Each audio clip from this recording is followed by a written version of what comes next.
I got them up at 6. Kingston had to be on the bus at 6:30. Got them up, told them I love them, asked them how they slept, and immediately started on that. When he was done, I handed him a granola bar, which he was pretty distracted and excited about, and that carried us through until I got him off to school. Um, it was a heroin feat for a father in this scenario because I did not want to be faced with that question. The man describing that morning had just gotten his 2 young sons onto the school bus. What he was keeping them from finding out was that their mother was buried in the backyard. In the early morning hours of August 20th, 2024, inside a large home on Marlin Court in Fayetteville, Georgia, a domestic argument turned into something investigators said looked like it belonged on a TV show. Carrie Hardin had made a decision. Her mother later told reporters she'd accepted a nursing job out of state and planned to leave her husband, 39-year-old Kenneth Hardin, a former pastor of 10 years, and take their 2 sons with her. And we start arguing. She telling me she gonna take the kids. I told her, you're not taking the kids. You can take the kids over my dead body. He told her she could have the divorce, she just wasn't leaving with the children. Minutes later, by his own account, he emptied an entire magazine into his wife. I snapped. And when I realized what was happening, I had emptied out that entire Smith & Wesson M&P shield. Then he tried to burn her body and buried her behind the dog kennels under a pile of wood.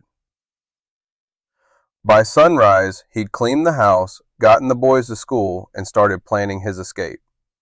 He flew his father into town, signed over a will and the deed to his home, and ran 450 miles to a motel in Louisiana, where he asked for no lawyer and told detectives everything. Investigators later said they'd never had a homicide suspect want to tell them all of it. Over the next few hours, you'll hear Kenneth Hardin explain his marriage, that night, and how he ended up in this room. In his own words. Hardin, how are you? Good, how are you? Good. Sergeant Wilson with the Fayette County Sheriff's Office. This is Captain Lee. Nice to meet you. All right. You know why we're here? Yes, of course. Okay.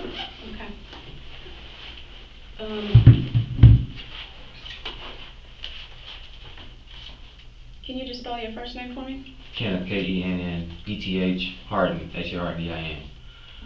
Born in February 13, 1985. February 1985. Social 494-902-867. Current address is yesterday where you guys were at. Okay.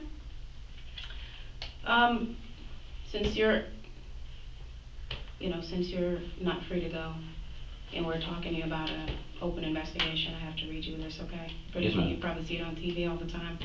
You have the right to remain silent. Anything you say can and will be used against you in a court of law. You have the right to talk to a lawyer and have him or her present while you're being questioned. If you cannot afford to hire a lawyer, one will be appointed to represent you before any questioning if you wish. And most importantly, you can decide at any point in time during our conversation to exercise these rights and not answer any questions or make any statements. Do you understand everything that I just read to you? Yes, ma'am. Okay. And have an understanding that you want to move forward with talking to us? Yes, ma'am, and I need to do that for Elijah's sake, based on what I heard from your conversations yesterday. What It's conversation? it's most appropriate to do that. Okay. Well, you fill me in. Well, Elijah arrived at around, I guess, 1:30, 2 o'clock, somewhere in that time frame. I was not privy to the conversation specifically that you had at the van. However, when the staff, including yourself, came back over to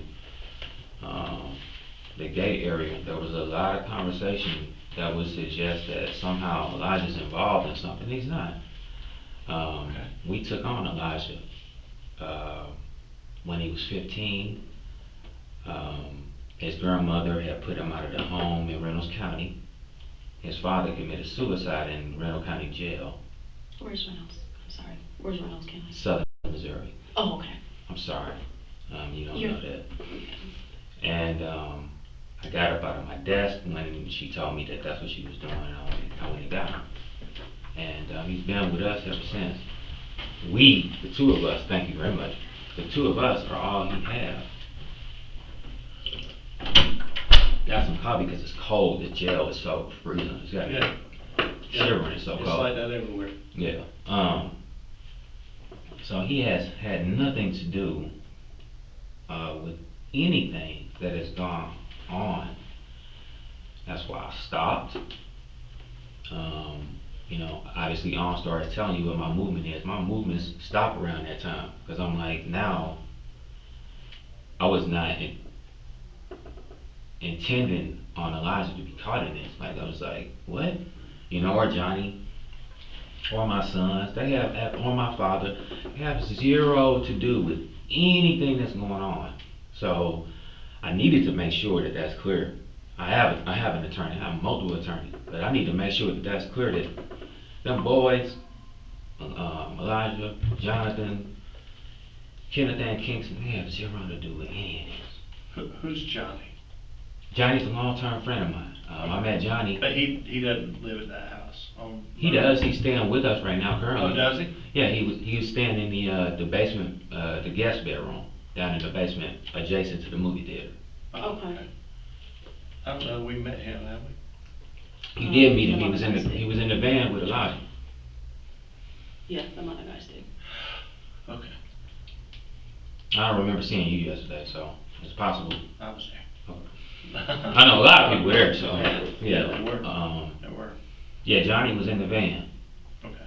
with Elijah, and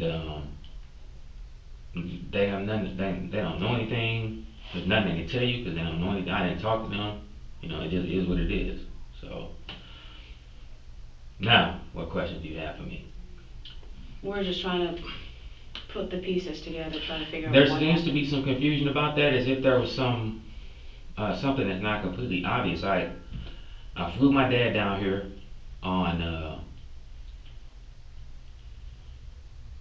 today's Thursday. I flew my dad down on Tuesday evening. I told him that it was an emergency. You see the text messages, so you already know that. You already know that I did not discuss anything with him. I then contacted my driver. I had preferred that it be Elgin, but Elgin's in California because Elgin Jr. is going to be signing up with baseball in college out there. So he said that he would send this man Rico. I've never met this man. And that ended up working in my favor because then again, it's the sort of thing where it's above board. And I'm looking at that from the view of if there is, not if, all of the accountability stops with me. It's not on anybody else.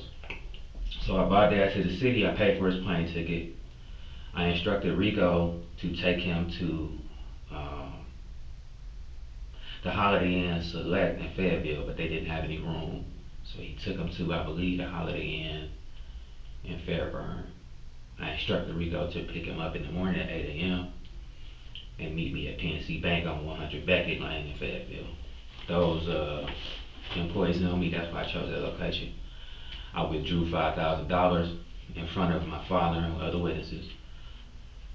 And I attempted to have them notarize the paperwork that I had, but because it was serious documents, they couldn't do it. They gave me a recommendation on where we could. We came outside. I still hadn't talked to Dad. I talked with Dad only in front of witnesses. We came outside. I instructed Rico to follow me to the UPS store, which is just on the other side of the plaza. We went there. We signed the document, and that's when Dad saw what documents I had. It was the first time he saw it, and I could tell that he was bothered by it, but it is what it is. We signed the documents. I made sure he had a digital copy of it. We came outside. I had instructed Rico to provide him at that point with the deed to the home and the keys. And then I told Dad that at the conclusion of that conversation that I was about to have with him, he needed to dial 911 and tell you all what I had just told him. So again, Dad is not involved in anything. It's verified. I don't know Rico from a can of paint. It's my first time meeting that man. So if you have already interviewed him, he told you this. Because I just told him, he said, what do you want me to do? I said, tell the police the truth. Tell them everything that you saw. Tell them what I said to you. Tell them what you said to me. Tell them what you said to my father. Tell them what you have observed here today. When I Rico was the one in the black Mercedes van? Sprinter, yes sir. Yeah, okay. Now you talk to him? Yeah, Okay. yeah. A good guy seems like. He seemed like it. But I don't know. Yeah, right. When I got done speaking with my father, he obviously was distraught. And I wasn't going to stand there and look at that. I left. And I told Rico as I was closing the door to the Sprinter, he said, I'm going to pray with him, is what he said. I said, okay, I'm going to leave. But do not leave this parking lot until you contact the Fayette County Sheriff.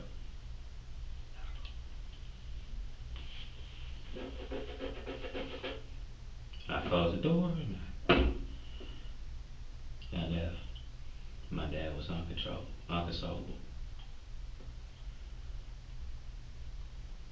The last year has been rough. At this point, you've had an opportunity to kind of look at that. What has added to that is the drinking, the accident that we were in.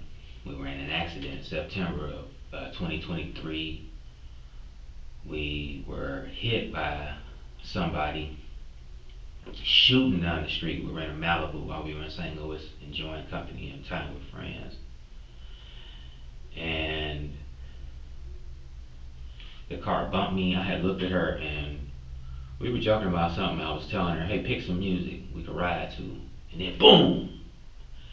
And the car sent me into a pole. I hit that pole at about 45 miles an hour. I broke my collarbone as I was trying to.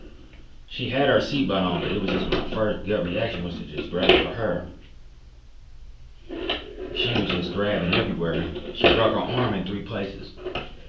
They had to put a metal plate in her arm. Fractured her sternum. We were messed up. It was a bad accident. It was the worst accident I've ever been in. And after that, we both were prescribed medication. And I continued using medication after I had ran out because it was hard to function. Like the collarbone injury is something that I can't really describe other than to say that it's annoyingly painful, inconveniently so. At the times when you need to rest your body, it's painful. You can't sleep on this side. So then it causes pain on this side to build up because you always laying on it. So anyway, I've been privately sourcing oxy. We both acknowledged that we needed to fall back from the alcohol. So I had limited my use daily. I was only drinking like 1 glass Grand Marnier a day, and that was just to go to sleep. And she was committing to do the same. About 3 weeks ago, a buddy of mine that I work in construction with, he bought her some bottle of wine, vodka or something, I'm not sure what it is. She had drank a little bit of it, but then she gave it to me. It was down in my office. On the day of the incident on Monday, in front of both Johnny and Elijah, she had come down to the office and we were celebrating a good day. I've been having a lot of, what the dichotomy of this is, typically the people who you are interviewing this position are not in my lifestyle.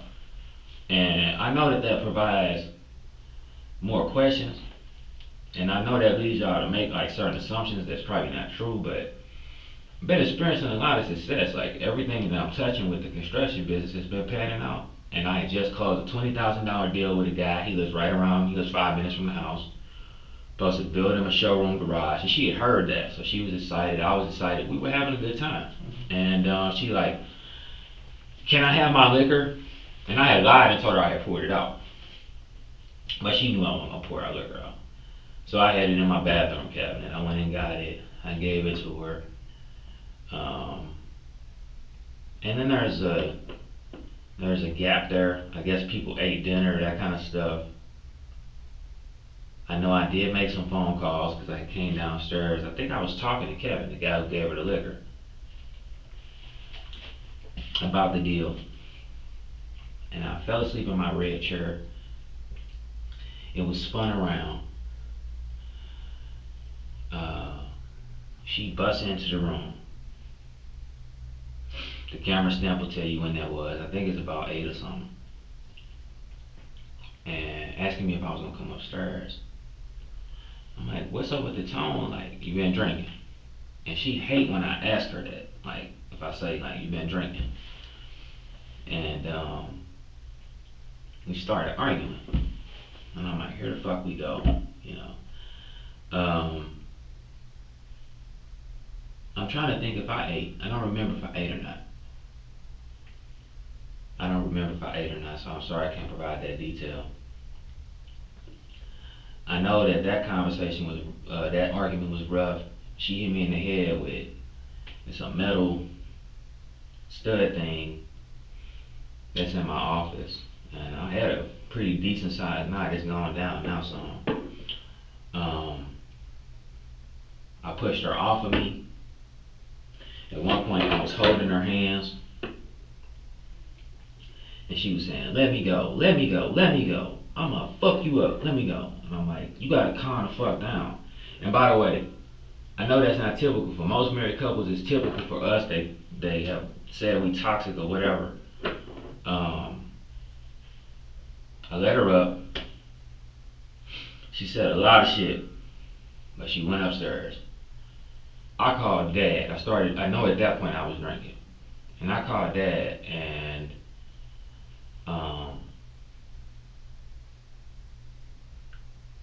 man, I wish I had my phone so I could make sure I'm telling you this timeline in the appropriate order.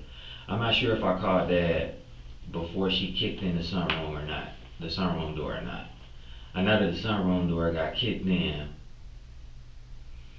at around 11 o'clock because Elijah had taken the dogs out at that exact time. He didn't know that was going on. And he became aware of it because he heard all the commotion. And when he came up the kitchen and saw the door, he looked real weird. He turned around and he kind of like backed up. And I'm like, why did you kick the sunroom in? She had left. She had been coming and going, and she does that a lot. She's been doing that since I met her.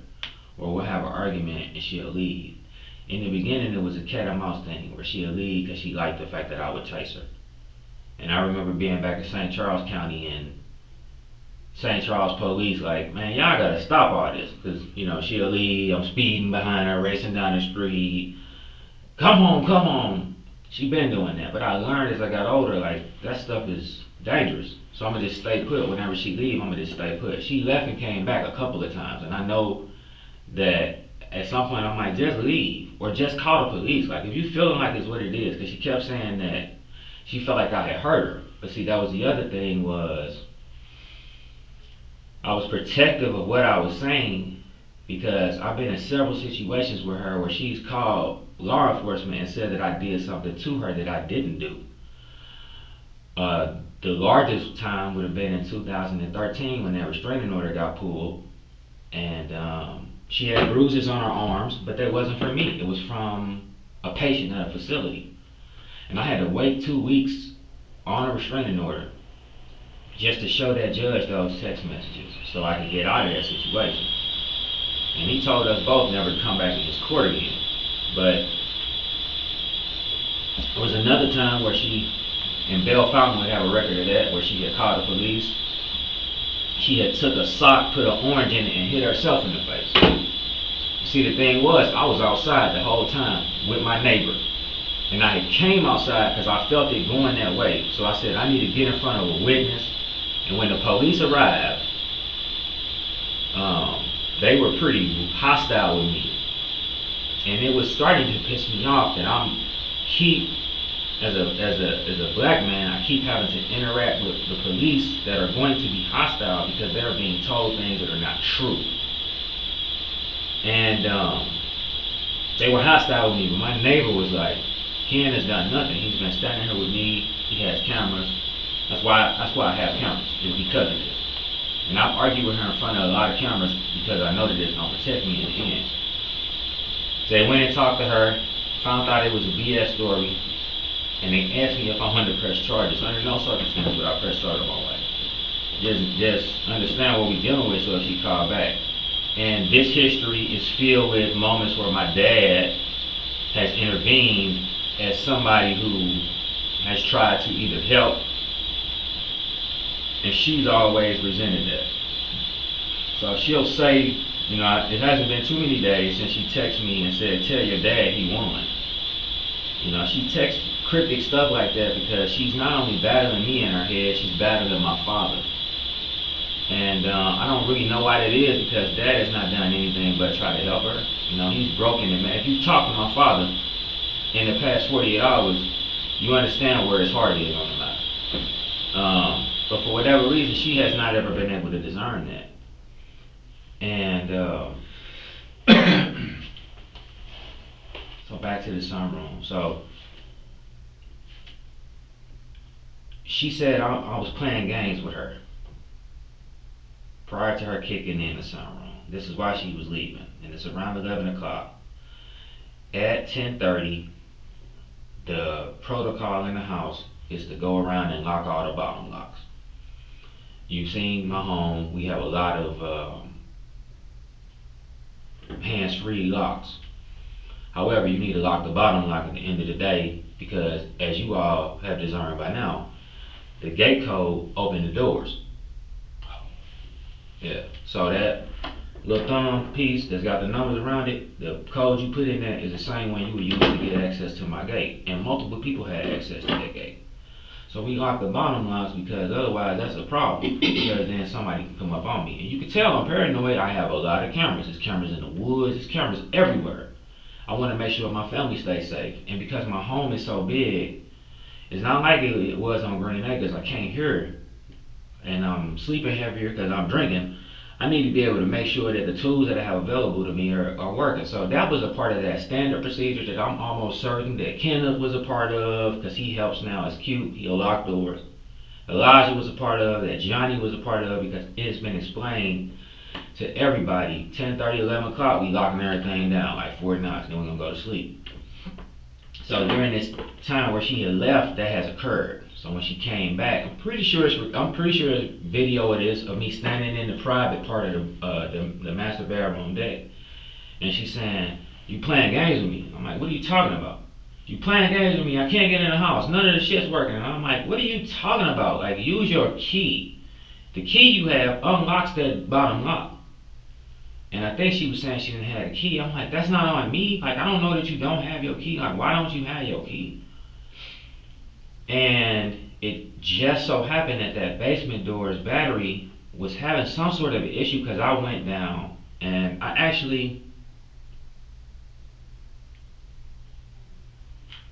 don't know if it's on my phone recorded or if it's Elijah's phone, but it was at that moment when he was coming back from the dogs, and he was having trouble getting into the door. So I went down there with him. I'm like, record us going so she could see.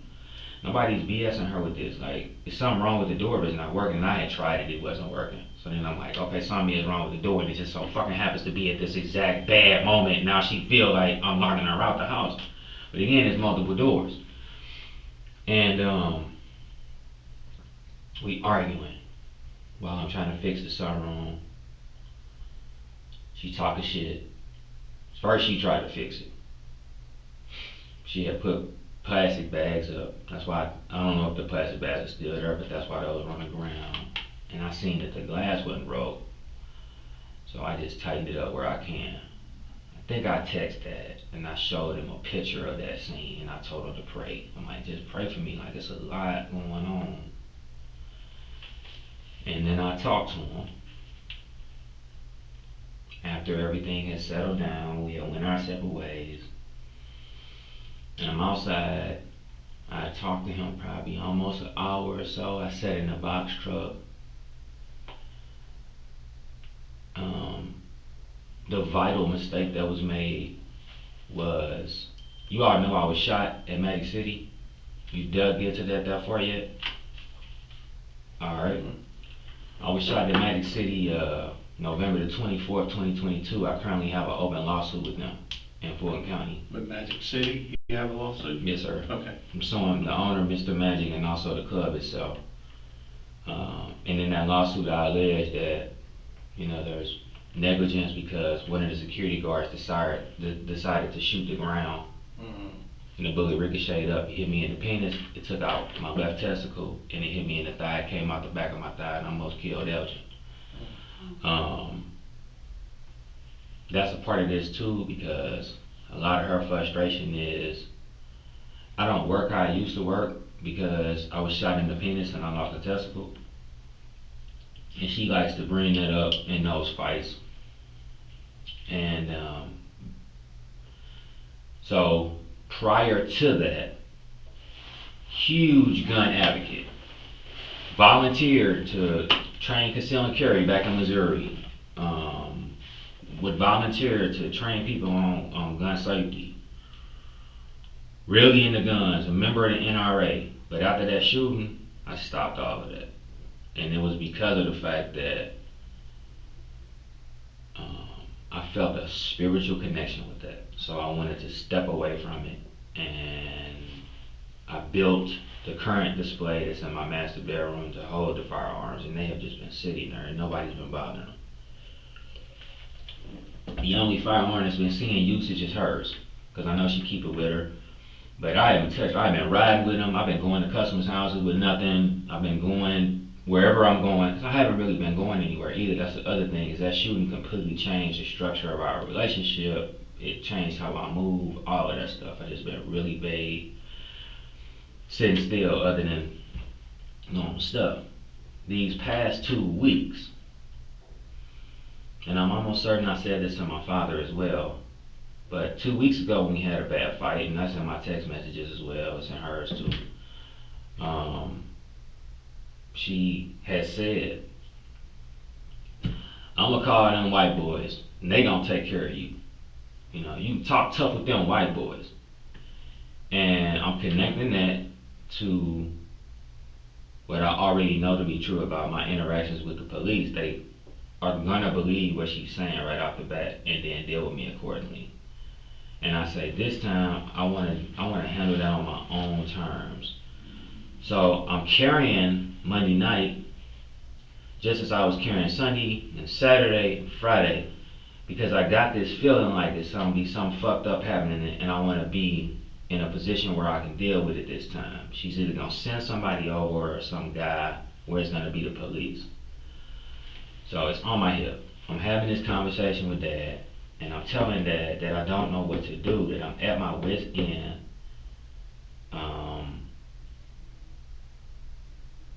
And he's saying, well, we've already tried counseling. She doesn't want to go to counseling. Maybe she'll go to counseling by herself if you go with, she goes to counseling with a senior woman, is what he said to me.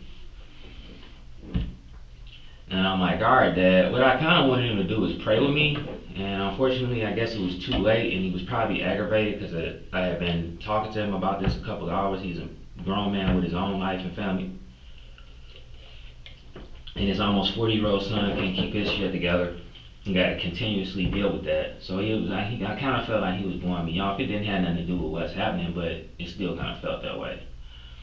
At this point, I'm on drink 3, and I sit down at my table outside my office. I fire up a cigar, and I'm sitting there drinking and kind of thinking about everything that is already taking place. And she calls me. It's a quick conversation at about 12:47 or so, and says that she's gonna leave and take the kids unless we have a conversation. I did not immediately get up because I already knew this was bullshit. So I calmed myself, kept myself calm. I finished my drink, and then I went upstairs. When I went upstairs, I fucking should have just turned back around and left, because it was different than what our normal toxic fights was.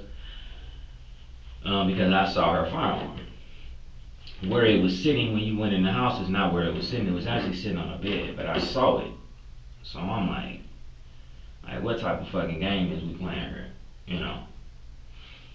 And we start arguing. She telling me she gonna take the kids. I told her, you're not taking the kids. You take the kids over my dead body. You're not taking the kids. Have nothing to, like, why do you keep bringing up the kids? That's why I said, like, what do you keep bringing up the children for? They're not a part of what's going on. And I don't see it that way. You got me fucked up. I'm tired of your shit. I want a divorce. You can have a divorce. You can have whatever you want to have. But you just not gonna take the kids in the way you think you're gonna take the kids. You're not waking them up out of their sleep like you did in January of last year. You're not doing all this bullshit with me, Carrie. I don't wanna do this with you no more. Like, fuck all this shit. No, it's fuck you. I'ma show you. And when she went to grab towards her gun, I don't know that she got her hand on it. Because when she did that, I snapped. And when I realized what was happening, I had emptied out that entire Smith & Wesson M&P Shield 2.0. And I don't know if it was 7 shots in there or 8, but I know they was all empty. She got up off of the bed, and she walked and collapsed into the sunroom. And at some point before she took her last breath, she said she was sorry.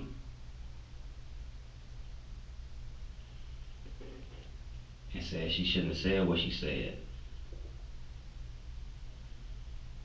And I didn't deal with that because I started panicking.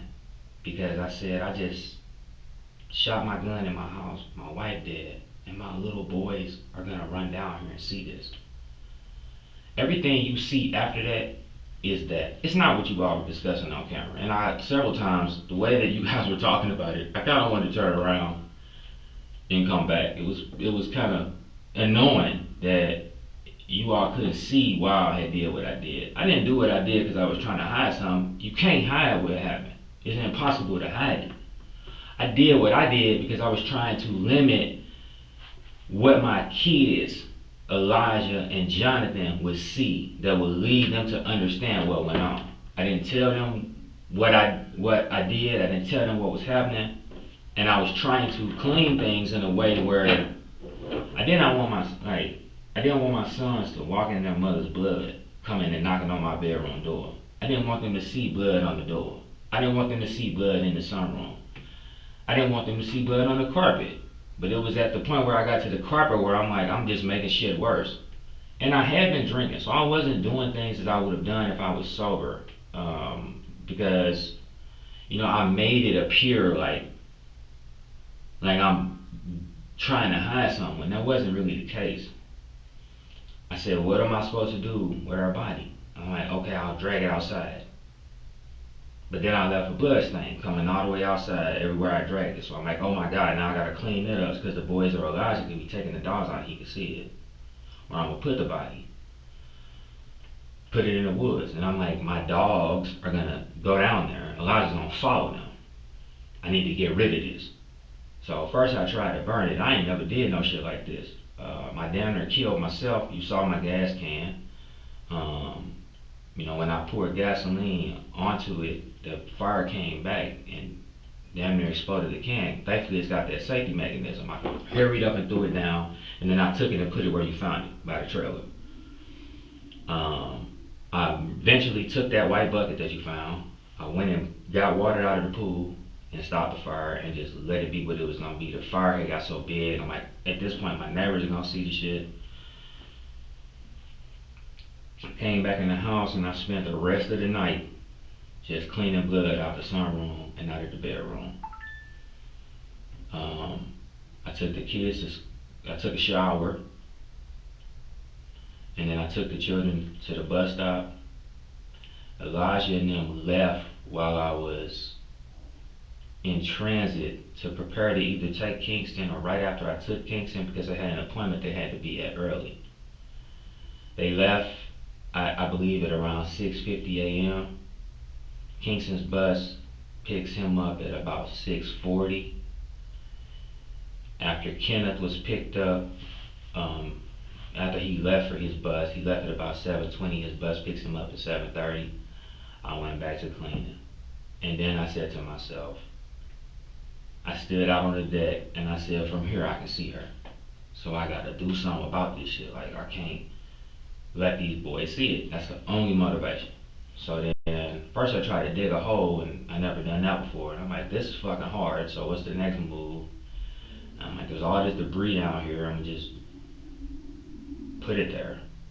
I realize what I'm telling you is a crime, but I need you to understand, it's just me who did this. Nobody, none of my boys and nobody else did anything. I took her, I put wood and shit on top of her, dirt that I could find,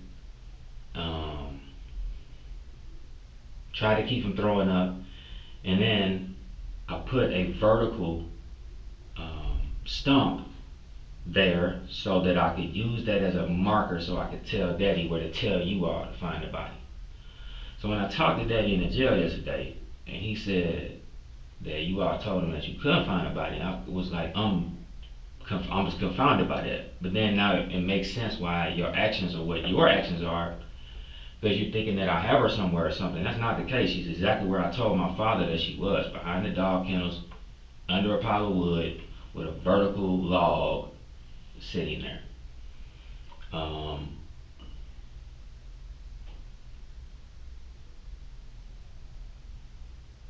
So once I completed that, I finished cleaning what I felt needed to be cleaned so that I could close the door to the master bedroom.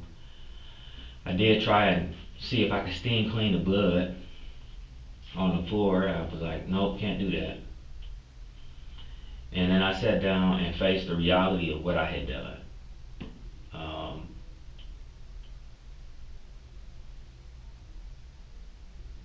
I took my heart out my chest. I ruined my son's lives. I canceled my life as forfeit. The only person really in my life that has been a supporter to me, I killed. I brought shame on my family. And I sat and thought about all that.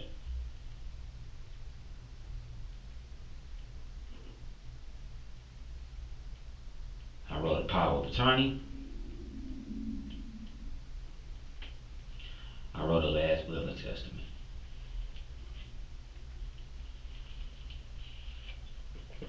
And then I was unsure about how I was going to proceed. Am I going to murder myself now that I've done this? Am I going to choose death by cop? Or am I just going to surrender?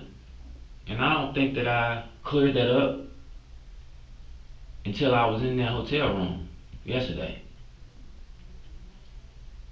And I think what helped me make that decision was the morning when I told Daddy what happened, and his response was shocking. But it wasn't shocking because what I've done is this horrible. And when I called him and I said, I'm cornered in the hotel room, I literally just opened the door and came in here, and it's this fucking OnStar, I know it is. And I said, my mind is playing tricks on me because I heard them saying, freeze, get on the ground, but they were doing it at room 5. But I did hear the police officer when he ran up say, he either went in 4 or 5, and he's in a white Cadillac. And it was a white Cadillac. And it was just a coincidence that there was another guy there and he was in a white Cadillac and they pulled him out of there. But they did that for his safety, I'm knowing now. I never had any interaction with them. So they never knocked on the door, they never announced themselves, they never gave me any commands. But I saw them gathering. I saw them putting on uniforms and everything, and I called Dad. I had just went to Walmart. I had bought some liquor, so I started drinking and I started smoking. I had unplugged them people's smoke detector so I didn't set it off in the room and spook the police. Took the ox pill, sat down. I dumped everything out of my bag to make sure that there were no other firearms in there, and then I unloaded my gun. Because I only had a 6-shot Kimber 1911, I wasn't going to be going against ARs with that. That's retarded. Like, there's no way to do it that way.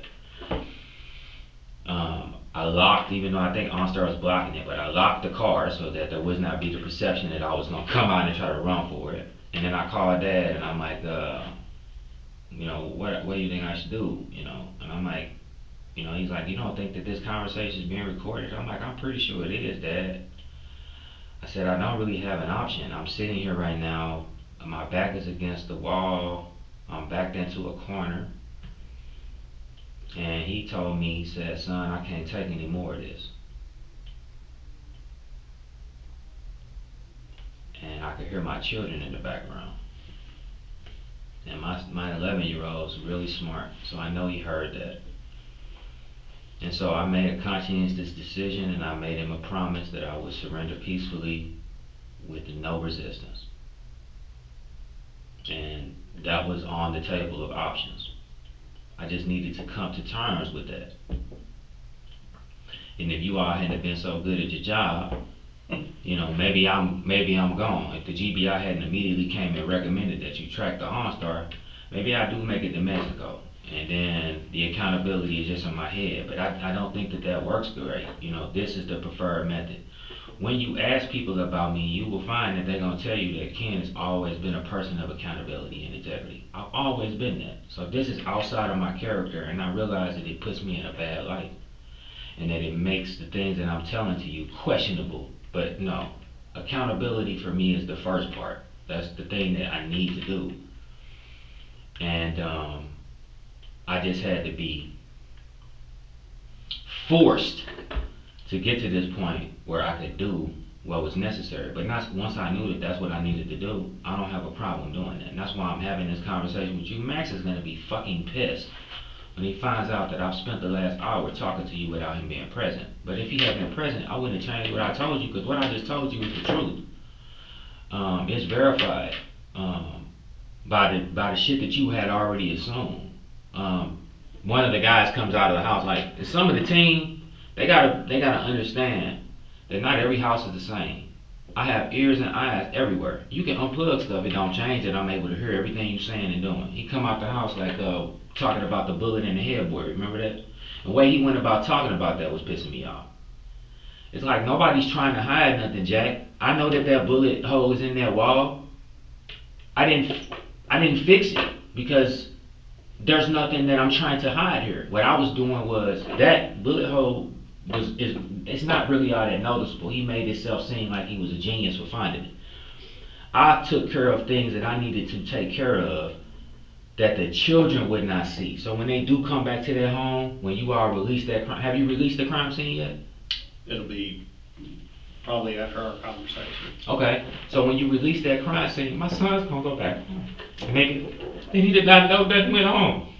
You all didn't clean up nothing, so I needed to make sure it got cleaned up. So my boys come in there, they don't know nothing about this. So my daddy gonna try to keep it quiet for as long as we can. And you know what really fucked me up?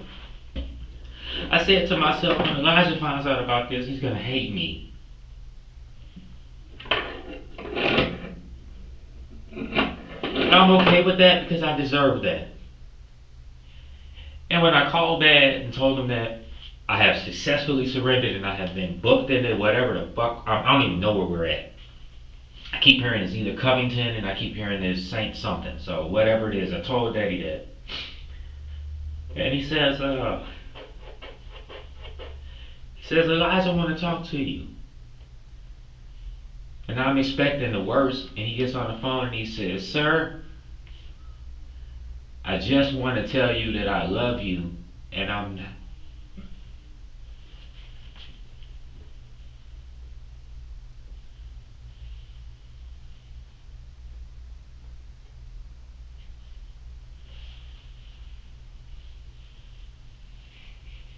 Take your time.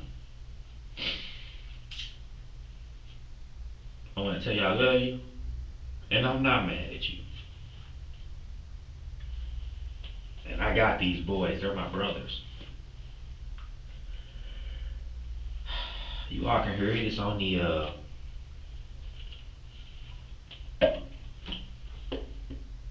jail recorded line. I hope this clears this up for you. From my viewpoint, I'm going to make sure I reiterate this. I am not putting anything on Carrie. We've had a lot of tough conversations. We've had a lot of arguments. We put ourselves in a bad situation because now everything is so fucking volatile every time we have an argument. I'm not even trying to claim self-defense. I just know that when she went to grab for it, I like lost control of myself. And I'm telling you that because that's how I viewed it. I'm not telling you that because I'm trying to alleviate myself from taking accountability. I also acknowledge, on record, that it looks incredibly fucked up that I desecrated her corpse after the fact. And I did not do that because I was trying to hide what happened, as the officers at the scene were talking about in front of the dog kennel for a half hour, disrespectfully talking about me and my wife. I did that just so that my sons wouldn't see it. I knew that she would be found. So if I cue her in a place where they can't see what's going on, that's where I was at with that. That's it. I left because of how you arrived. And with all of the resources that I have access to, after you all had the conversation, I believe you did, at the Sprinter with Dad, whoever was first on the scene. I don't think it was either one of you all, but I couldn't really see, it was so far back. But whoever was first on the scene when the Sprinter was still there, and then you all made the decision that you needed to go check the house, it was at least 11 of you, and how you came in the triangle formation would have represented a problem for us and for you if we had allowed that to occur while I was there. That's why I left. I got body armor, I got body shields, I got ballistics, I got scopes. I'm an excellent shot. That would have been a terrible thing. You saw what's in my vehicle. And I'm not saying that it's in my vehicle because I planned on it, but I'm saying all that's in my house too. And under those circumstances, that's my counsel. Like, I don't know if I'm explaining that in a way that makes sense to you. I hope it does, but it does. That kind of aggression, you doing your job, but I'm perceiving that as aggression. Like I told the police yesterday, I don't have any beef with you, so you don't have to worry about me harming you. And I don't have any beef with Fayette County either. You look at the history of that address and what I've done, I've chased criminals out of that city. I've worked with you. So I'll back the blue. I don't have a problem. And I know that was going to, that's why I've been trying to avoid this with her, because it puts me in, I'm trying to maintain the respect that I have as a respectable man. I can't do that having police in my address. And I knew that if you all came in light of me deciding to tell you myself, that it's gonna end up a shootout, and you're not gonna be at a place of advantage. I was suicidal, and this call is important, so pull it. I was suicidal January 31st, 2023, because of all of these things. I purposely set the alarm at my home, and I went and laid in the woods in the same way, about the same place that Carrie was at. You do have a body, right? Yes. Okay. Yes. Daddy was saying that he was told that he didn't. He didn't tell us where. He just said in the woods. So he was probably too messed up to. And I get it. It's traumatic for him too. I never showed him. Like, I'm just telling him this information. Right. I was about laid in that same spot. Okay. You all showed up. I control my property. I cut all the lights. But before I continue with that, I know God's hand on my life, because 2 weeks prior to that, we had just finished the business with one of our Cadillacs, I'm not sure which one. And anyway, Carrie had been pulled over in pretty close proximity to the Fayette County Sheriff's Office by a female officer. She had braids, she's light skinned. We had a good old time when I pulled up. I brought the paperwork to show them that the vehicle was good. And we had a good old time, her and the other officer that came. Fast forward to January 31st. And you guys are running through with flashlights, you got your weapons drawn, you're trying to find out what's what, as you should. And I hear her voice. I'm literally dialed in down in the woods. And I hear her voice say, "My feet hurt, I don't want to work night shift no more." And it completely broke through that. These are not my enemy. These are my friends. I feed her, she just wanted to go home. And I laid in that position until y'all left. You couldn't find that. That's what that first call says. You came back a second time that morning. I was locked in my office, sitting in that red chair. 2 officers came. You all ran the plates on the vehicles. I watched you do that, and then you came down and you checked that office. I'm not sure if somebody said something about that or not, but you know, it's been a long time with this. Outside of this, I guess there's some other shit that I probably need to tell you. I got shot in Medicine City, taking her family members out for the night. I chose a lot of other different places, but the reason we ended up in Medicine City because I was on the side dating a young lady that works at the club. I ended up in a relationship with this woman because of some behaviors that Carrie exhibited from the span of 2018 up until the present. That is the catalyst for most of our arguments. It's either me talking to her about the hurt that she caused me, it's essentially cuckolding, like to witness and see, and then it's something that's made fun of, especially in light of my injury to my penis. And then my reaction to that, where I had this relationship with this young lady, and we were in a very volatile time because she was doing what she was doing in front of me and in front of some of my family, and so I felt it only right to do the same. So it's an iPad in my bathroom. The reason that iPad is sitting there is because I had, once upon a time, had my phone connected to that. So everything that took place on my phone, Carrie could see, and I know how women are, they're gonna get nosy and investigate some stuff.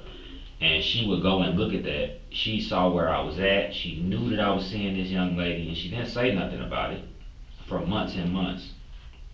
And I felt kind of like I got judged by getting shot. What was interesting is after I got shot, and I'm at the hospital, and Carrie had my phone. And she had my Apple Watch. She went through my Apple Watch and read a lot of shit that was in my phone. When I woke up from surgery, she was standing over me with a look, and I'm like, okay, so she knows now. And we came home, and she said, I just want to know why. And I told her, I said, you've hurt me bad. And she said, well, I didn't think it was a problem because it's with another woman. And I'm like, no, it's still a problem because it's not something you and I mutually agreed to. I'm just having to deal with it because you feel like it's something that I like. And I said, I told you that it hurt me, and you continue to do it. And I said, the times that you did what you did at the club in front of my family members, on multiple occasions with pictures and all this shit, it was beyond the pale. Well, why don't you just leave me? Because I love you. And I'm forgiving you about it, but I'm having trouble getting over it. Like, I don't want to leave you, but I need you to know that it hurt me, and that's why I did what I did to try and get, I guess, essentially my lick back. Like, that's what I did. I did what I did because of what you did. I would have never did it if you hadn't did what you did. And she says, I read the messages between you and Sade, that's her name. And I can tell she loves you and I want to meet her. And I'm like, what the fuck is what I'm thinking. I didn't say that. I was laid up hurt. I called Sade, and I told her to tread carefully here because Carrie's volatile and she might try to slap the shit out you when she see you. And I'm going to leave that decision up to you. And she said she wanted to take the risk. Carrie and her ended up hitting it off. I guess we had a little menage a trois thing going on for a while. I mean, I'm inoperable, so it wasn't like I was really a participant. Sade started permanently moving stuff into the house in March in that upstairs master bedroom that's got the lock on it. That's kind of like Carrie's like girl cave. And the situation switched up because I had, again, an alcohol related event. We had all three of us had got drunk and passed out. And when I woke up, between the two of them, I was so hot. I'm sweating. Man, the fan was not hitting me because I'm laid in the middle of these two ladies, these two women. I got up and I went down where Johnny is sleeping right now, in that bedroom in the basement. It's a cool bedroom, and I went back to sleep. I woke up to Carrie screaming at me, and I looked over and Sade was laying next to me. So what had happened was, after I had got up and came downstairs and passed out again, I guess Sade woke up and she came and laid where I was at. But from Carrie's perspective, that looked like I was doing something off to the side, so it made her mad. Then Carrie went in, I guess a couple days later or whatever, went through Sade's phone and found out how the strippers communicate with the clients that they dealing with. You know, I know all this stuff about Sade. Like, it never bothered me because I was using Sade to get my lick back. I didn't do it with somebody. Sade is as me and Carrie's age. She's 37, 38. I could have found at Magic City a 20-year-old, and it would have been easier actually than it is to try and date someone that old, because they're talking about marriage and kids and shit that a young girl's not gonna be talking about. But I chose her because of the level of maturity and stuff, but she's still gonna talk like a stripper would talk. So she's talking about the experience that she's getting, the vacations that she's gone on. You know, she took 2 family trips with us. The money that she's getting. I had told Carrie don't give her her old wedding ring, because we've upgraded Carrie's wedding ring 4 times now. She gave her, I think, ring 2, had it resized. And I said, don't do that. It sets a bad precedent because it makes Sade think that it's something here that I don't think is here. I never really fully trusted it. Like, I knew that it was some shit in the game because I know my wife. I know how she get down. But I was going to be a bystander. I wasn't going to intervene in it. But she read those text messages, and then they had a huge fight that I witnessed. And Sade's problem was she had just moved into the house. The moving trucks had just been there. She had just moved out of her apartment. She had to find somewhere for her sister, who has a mental disability, to stay. And then Carrie's turning around and telling her that she's got to leave, and she felt like I should have her back. And I told Sade, I'm not finna have your back over my wife. The mission that I had is completed. Like, I was trying to piss Carrie off. I've done that. At this point, like, you on your own. Like, if she don't want you here in my house, then you gotta go. Like, whatever you need. And I paid for another moving company to come right back. Her full possessions was in the house a week or 2, and they took it, and she left. And she's a witness to the Magic City shooting. So I would have liked to have not burned that bridge, because it appears now. She's like the star witness because she's an employee of Magic City.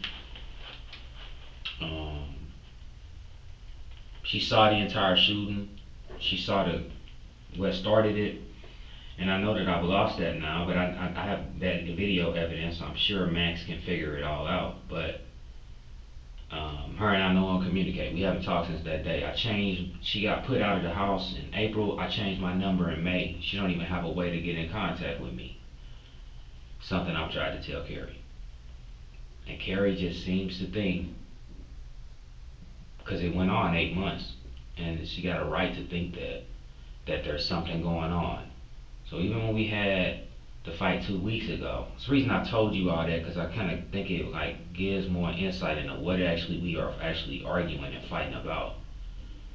2 weeks ago, she bought me Enzo, and I know this is some real serious shit, but if you get a chance to go to Enzo, I recommend you get the roasted chicken and the fire salad. That shit's so good, and Carrie knows I like it, so she buys it for me a lot. And she bought it for me, but when she came back, she was gone like 2 hours, hour and a half, somewhere in there. When she came back with the food, I was like, where you been at? And she was like, getting food. I'm like, it takes you like 20 minutes. Like, what's taking you so long today? I had called her earlier that day while I was sitting in Jasmine Johnson's office. Jasmine Johnson can verify this. She's the insurance agent right there at Glen Street. Beautiful young lady. They pregnant now, her and her husband. And I called her from Jasmine Johnson's office and I said,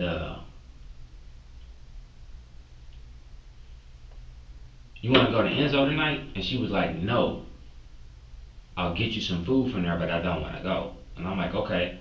So fast forward to when she gets back, I didn't know she was drunk yet until I said, "What took you so long?" And then I could see the freshness in her behavior. I'm like, "Oh, this motherfucker drunk. Damn it. It's about to be a fight."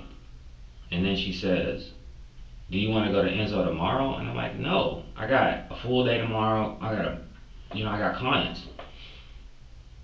Why do you want to go today? I mean, you're talking about these guys that you met, and now you want to go back there. But when I asked you, you don't want to go." And then that led to a fight. So I took my dad's advice that day.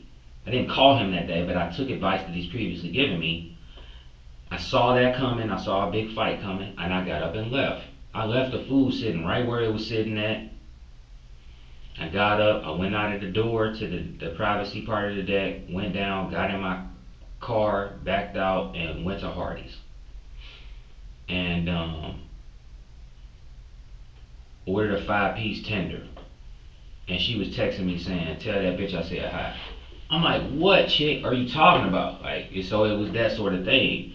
It's so bad that what I did was I removed the recorder from my car and put the video of me backing out, the entire video, which the entirety of it is me leaving the home and going up on 85 and getting some Hardee's and then coming back home. I put that on my computer in case she needed to see it. I kept the bag, like looking like here's the evidence, here's the receipt. Like I didn't go nowhere. I was gone 30 minutes.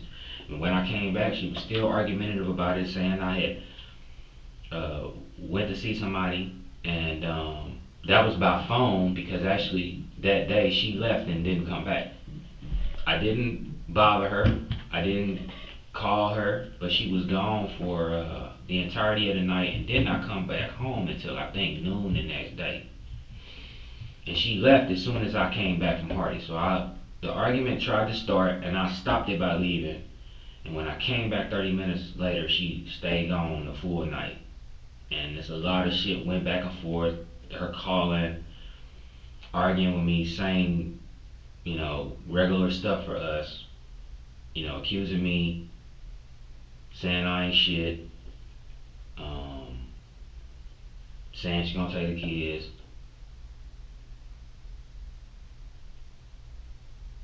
I think that about covers it. I've given you some background information. There is an incident that happened January 31st or 30th. You all need to check when you came to that address. It's either 30th or 31st or 23 that led to that. We had an argument about something related to Sade, and I don't remember what it was. Carrie did some real foul shit that day because she was drunk. The kids were asleep. It's just the 3 adults and we in the house, and it's an argument. And Sade, to a certain extent, is feeling like she's kind of getting put in the middle of it. Carrie went and woke the kids up. And at one point, Kenny was crying. He was saying, "What did we do, Mommy and Daddy? What did we do?" She took her to our friend Raina's house that night. Sade was blown away because she ain't never been around no shit like that. Strippers kind of got a foul streak, but she got a good heart, and she had never seen, children impacted like that. And that's, it's kind of been my story, right? My children are just being impacted. No matter what I'm saying, they being impacted. They impacted now. They done lost both their parents. And that's what pushed me to want to end my life that night. Because that was too much for me to bear. Like, hearing Kenny say that, and then the second he said that, Kingston started crying. And then Sade was the one that consoled them and said, "It's not your fault. You've done nothing wrong." So I know it's a lot of bullshit that we got going on as a couple, but I hope I've said enough to explain the things that I've done. I would like to not stay in Louisiana.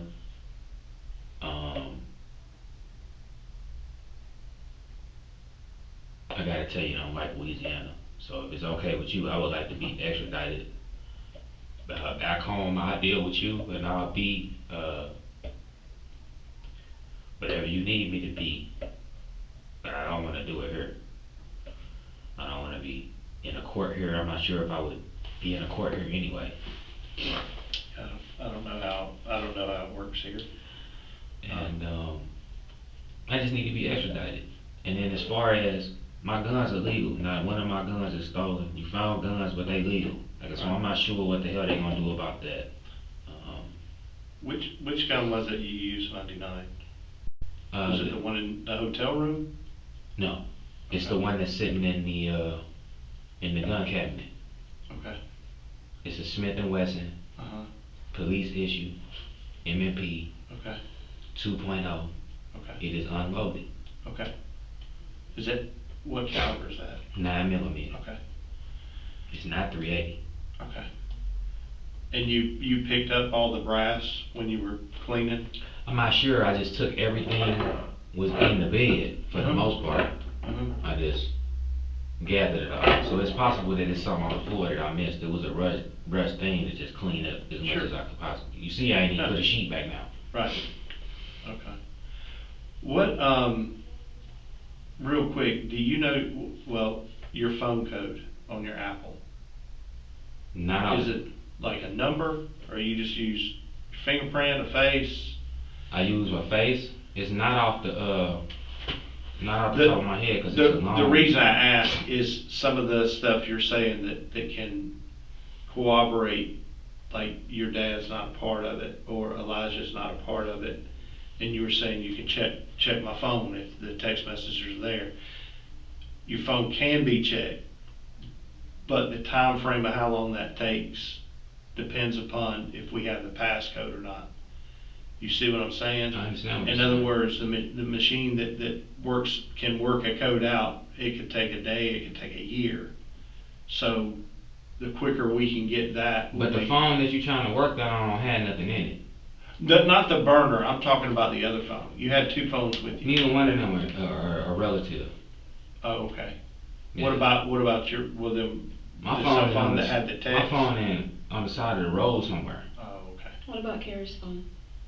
Her phone on the side of the road somewhere. I took everything and threw it. The phones that I had with me are my business phone and a burner phone. Okay. So I did that because I felt like if I kept my phone, I would have been getting tracked by the GBI. So I got rid of all of it.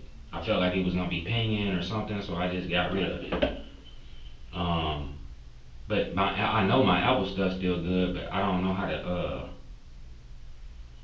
being incarcerated, I can't really fuck around with it because. No, I know what you're saying. I got you. What gun was Carrie's? The 380. Okay. Yeah. All right. And then one of the things I wanted to circle back to when you said that Carrie had threatened you before about I'm gonna get the white boys. What is that? Is that like a group of guys she knows? I mean, I don't really understand that. So that's a culture thing. Okay. So,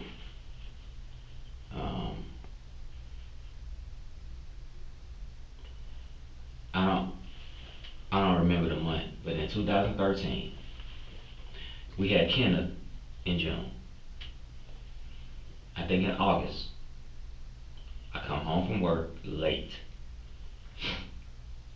She had already said that she was struggling with postpartum stress. And I hear Kenneth shriek. I run into the bedroom where he's at. He's bleeding from his mouth. Kenny was he's athletic, so even at 2 months, he was like literally pulling himself up in his crib, and he had pulled himself up and hit his mouth. She ran into the room, and I'm just distraught. And at the time, I'm a pastor, by the way, so everything was above board with this shit. Right. That was the craziest part of Hawaii happened like it did. But I said, what happened? What happened? And she says, I don't know. She grabbed the baby. We both run towards the kitchen, turn the water on, and she's rinsing the blood out the baby mouth. And I'm like, give me the baby. Let me did you hurt him? Because she had said that she was struggling with depression. Did you hurt him? No, I would never hurt him. Well, how did he get hurt? I don't know at the time that he's pulled himself up like that. She hands me the baby and runs in the bathroom and closes the door and locks it. So when I got the baby and I'm pursuing her, I go to the door and try to open it, it's locked. So I'm knocking on the door, I'm still holding Kenneth, and then I hear and I'm like, okay. I call Dad. I put the baby down. I call 911. The police get there. By the time the police get there, Carrie had made her way to my mother's house, who stayed around the corner. I don't have the best relationship with my mother because of my dad and mother's divorce, and my mother had stated that she felt that I reminded her too much of my dad. My mom is in a proxy war with my father at all times. It's this weird thing that all of our parents, Carrie's mom does it too, like they're in this proxy war that they're using us at some points to like get back at each other. My mom told my wife to get a restraining order. So this first time when I'm talking with the police, everything's fine. Like she told the police when they went over there that I had locked her in the bathroom. Well, that's easily disproven. I told the female officer, I said, go stand in the bathroom and let's have your partner lock you in there. So they did it. They were smirking because they could already see where I was going with this. It's a fucking, residential bathroom. So she went and stood in there. We closed the door. Obviously, you can't lock her from the outside. You gotta lock her from the inside. So they knew Carrie was lying. But the damage was done because my mother had put something in her, and she said, whenever you got a problem that you can't control him, you call the police and you tell them that he hurt you. When the police came the next day, I was scared that they were gonna do this, so I had my Irish twin and her husband at my house when they arrived, and they arrived so fucking heavy-handed, it was insane. They didn't have shields, but they had their long guns, and they were hell of aggressive. And I stood. I didn't even have a gun close to me, but I stood my ground with them, and I let them know that everything they had been told was some bullshit. So that's what I mean when I say, when she's saying she'd get them white boys, she means she'd tell the police. In our culture, this is an anomaly, even though it's normal. That's why we moved to Atlanta. But in our culture, to a large degree, it's not. So when we talk in those terms, that's really what we're saying. And so that's what she meant, that she would call the police and say whatever it is that gets them to the address turned up. Okay. And then hope something happened to me. I got you. But it wasn't the gun that was in the hotel room, the 45. That wasn't what she used. It's a 1911 in the hotel room. Yeah, in the 1911 a 45. No, it's 9mm. Oh, it's a 9mm too. Mm-hmm. Oh, okay. Okay. That's a 1911 Kimber 9mm. Okay. All right. We call them can shakers. They shake real bad in your hand. Yeah. Yeah. It's just for self-defense at a close range. Right. And on purpose, that's the only gun I took in there with me, because I wasn't finna just keep carrying all these guns around everywhere I land, because that's not what's on my head. But I know it don't look like that with all this shit in the car, you know what I'm saying? Right. But, had I wanted to, I could have met the police with extreme force like they were coming at me, but I didn't do that because that's not where my head is at. Well, I'm glad it didn't come to that. Who else was in the house when it happened? Kenneth, Kingston, Johnny, and Elijah. Okay. Did any of them come out? No. You remember around what time? Yeah, it's between the window and I was specific about that because I know you need to inquire about that. The window is between 12:50 and 1:30. About 1:30 it's over with. About Tuesday morning, what did you say, Tuesday morning? Was that? Yeah, Tuesday morning. Okay. So late Monday night. Yeah. The cool thing about that house, you've been in it. I hope you like it. It's a nice house. It's extremely nice Beautiful house. house. It's big. Mm-hmm. There's no way that Johnny could have heard something because of how far he is in that corner down there, and there's concrete around him. And then I witnessed, and I'm sure you can find the footage of this, that while Elijah was taking the dogs out, that he was smoking. I don't mind that he smoked for real, because I know he's just doing that to keep his nerves calm, and I knew he was arguing, and I think that's what had drove him to be getting high, like, I'm finna get high right quick. So he probably high went to sleep, and my boys sleep with, if you've been in their room, you saw them fans, they sleep with them fans on. So I think that kind of like drowned out everything. Yeah, it was kind of shocking to me too that didn't nobody wake up. And that's why I was panicking like I was, because I fully expected that somebody would, but they never did. I mean, I was mopping, turning lights on. They was just asleep through that whole thing, and I know that was God protecting them from seeing all that bullshit. Like, to be perfectly honest with you.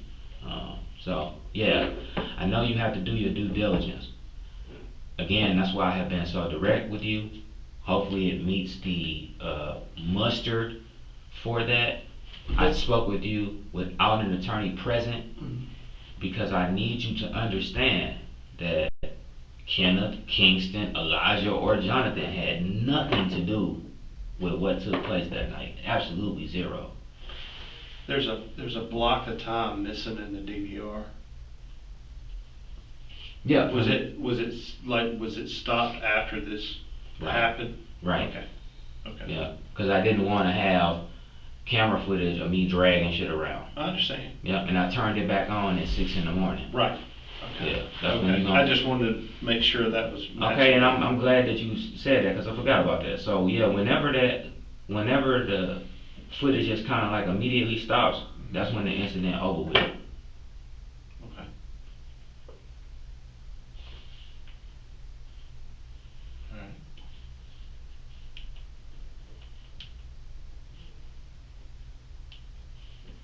All right. How did you get her outside?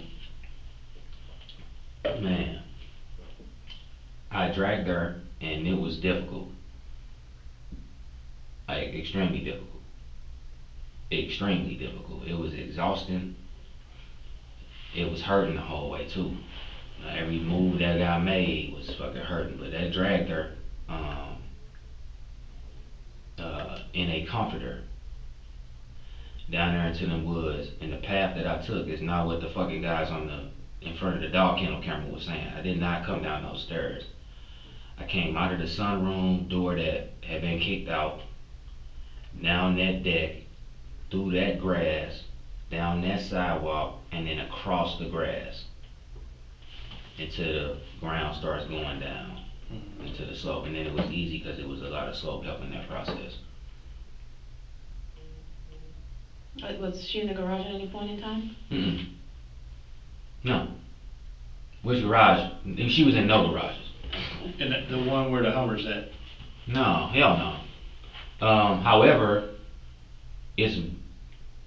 I know I stepped in blood, and I know carrying her, I had blood on my shoulder because it was blood on the bathroom door to our bedroom. And she never went over there, and I know that was because at some point I brushed into that door. When I looked at my shirt, I'm like, damn, I'm like kind of like covered in blood here. And so I probably tracked blood in areas where you finding it. But she went out that sunroom, down that set of 3 stairs, in that small cut of grass, on that sidewalk, and through that grass. And I want to reiterate that and then say the path that I took is not relevant unless there's something that I'm missing. But that's exactly what I did. She never went nowhere else inside.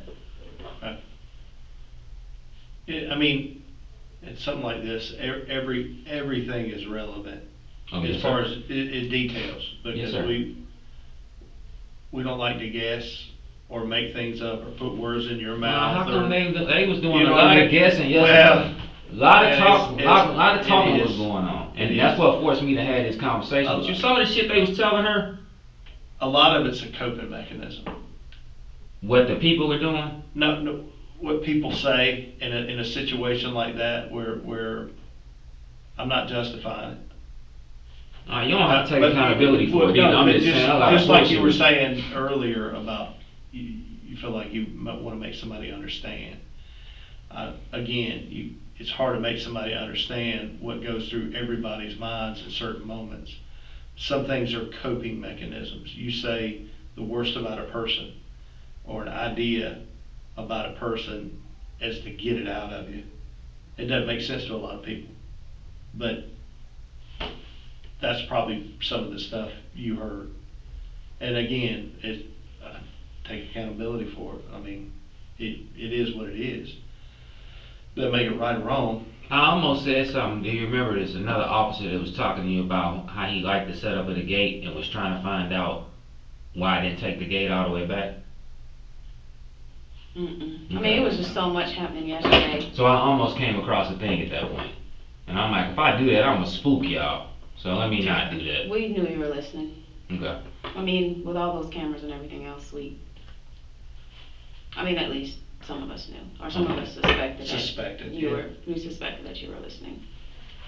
Yeah. A lot of Some people did and some people didn't. It just, you know. What other questions do you have? What can I clear up? Because like I said, I'm having this conversation with you against my own interest and against what I know my attorney's gonna recommend, because I need to make sure that Daddy, Kenneth and Kingston, Elijah and Jonathan Thomas are in no way connected to this other than the emotional impacts, you know, through the loss that they're all experiencing. Like, they didn't have anything to do with this. Did you tell anybody else besides your father? About what happened? Yeah. Yeah, at some point I told my brother. Yeah. And who's that? Who's your brother? My brother, Lee Isaac. Okay. We don't know who your brother is. Yeah. Oh, I thought y'all ran all this down already. No. Well, understand, we focus on certain things, and everything else, will we go back? Yes. But everything's kind of like that. I mean, we got to the airport this morning early to get out here.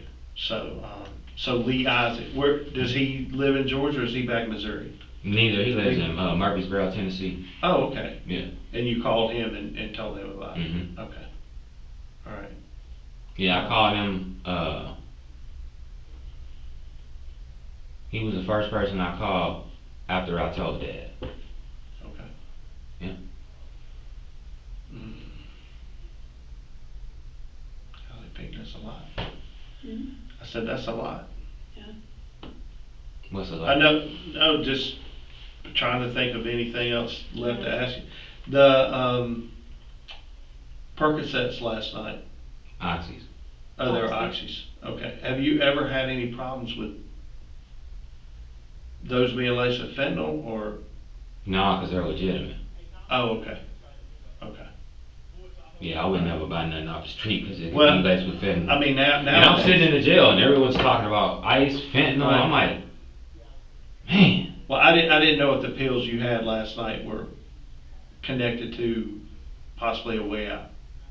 You know what I mean? Like. Oh, like I some would have people took too many pills and Right. tried to kill myself? Right. No, I took them because I knew they was going to calm me down. Okay. Because I knew that the guys outside, like these police, they have a great police force, but they run it kind of militaristic. And the sergeant that was overseeing that unit, I spoke with her. Mm-hmm. But when I was looking out the window, you know, and you gotta deal with the shit you gotta deal with because of the situation. But when I called her, I dialed 911.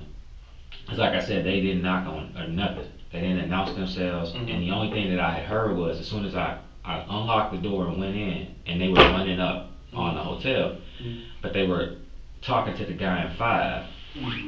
So when I finally realized they were for me, I called 911 and I asked to be put in contact with them so I could surrender peacefully. And when I talked to her, I said, what's going on here? And she says, oh, we're just checking on your well-being. And I'm like, really? With guns, you know, aimed at me like this, y'all checking on my well-being? That's bullshit, but alright. I said, I'm coming out. Like, you ain't gave me a chance to do that. I'ma surrender, but you haven't given me a chance to do that. It look like you preparing to run in here. Let's not do it that way. I don't want to do it that way. I said, when you come in here, my phone's going to be in the bed. The firearm is going to be unloaded. I'm going to open the curtain. The only thing I'm going to have is a cigar in my mouth. And I'm going to come out with my hands up. And then that's when I do it. And like I said, I had dumped my bag to just make sure I didn't have nothing else fuck shit in there. Part of me thought like maybe they was going to think I was selling drugs. Like I'm not selling drugs. Like, you know, I take icy. You know what I'm saying? So, right. It's clean. I don't get it from a drug dealer because I don't want to OD. Right. Okay. I mean, the house doesn't look like some street drug use addict that's, blitzed out of their mind. It's not that. I mean, there wasn't a guy alive yesterday that didn't admire all the Milwaukee tool setup. Thank you. And the garage. I mean, it didn't look like somebody strung out on street drugs. So that's why I was just wondering, was that something new? Was that coping mechanism last night, or what? You know what I mean? No, I've been on it since the accident. Okay. They prescribed it to me. The first time I was prescribed with oxy was when I got shot, and I weaned myself off then, and I had a difficulty weaning myself off with the accident because like that injury. I'm not sure what you all know about it, but it's just painful. Like, Okay. yeah, it's hurting now. Laying on that damn concrete in there. That's why the guys are like, "You're just standing in here." And they think I'm crazy. I'm standing because anywhere I'm sitting is painful. Mm-hmm. I don't have no oxy, and this shit is painful. All this concrete in here. Mm-hmm. So, yeah, no, it's just personal use. And I thought to myself, these guys seem charge happy. They gonna try to charge me with it. Or some shit like I'm trying to sell it, or they're gonna view it that way. Mm-hmm. But that's not the case at all. It's just, what I'm using for myself. Okay. I know you say you throw the phones out the window. Do you remember about where? And one of the reasons why is if Carrie's family, let's say a lot of people want to hold on to phones because of photos, videos, whatever. If I can get it back to them, that's what I'd like to do. Can I see your pen and your notebook on a fresh piece of paper where I don't have to see what you're looking at?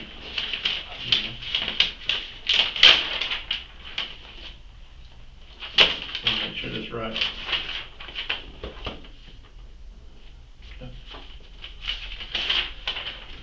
Thank you.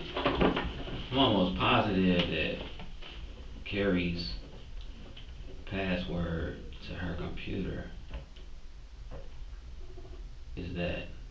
Okay. And her sync should be there.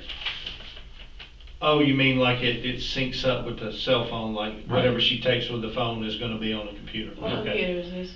The one in the bedroom. The white one? Is it white? Is that, I don't remember. Is it a Is it a desktop or a laptop, laptop? It's a desktop? desktop. Okay, I don't think it's white. I think it's black. okay. It's in the bedroom. Okay. It's to the right of the bed. So, When you're in the front of the door, is it to the left or to the right? To the left. To the left? Mm-hmm. So straight by the window? Mm-hmm. Sort of white. Man, he threw me off for a second. I mean, I'm running on fumes. No, I'm sorry, sorry. we had that stuff. It is what it is. It's part of the job. What else can you think of? Can't think of anything else right now.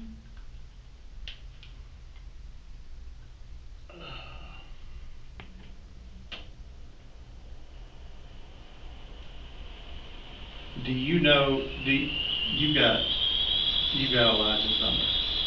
Yes. You also had his phone, And who's the other gentleman that's in the basement? Jonathan Thomas. Jonathan Thomas. You got his number? I think we do, yeah. Okay. I want to get in touch with them. I need to get their contact info to animal control. Because yesterday we had animal control come and get the dogs, just because we don't know how long we were going to. No, it's not to keep the dogs. I don't know how, we don't know how long, or we didn't know how long we would be what they call holding the scene. Meaning we weren't going to let anybody in that wasn't police. Okay.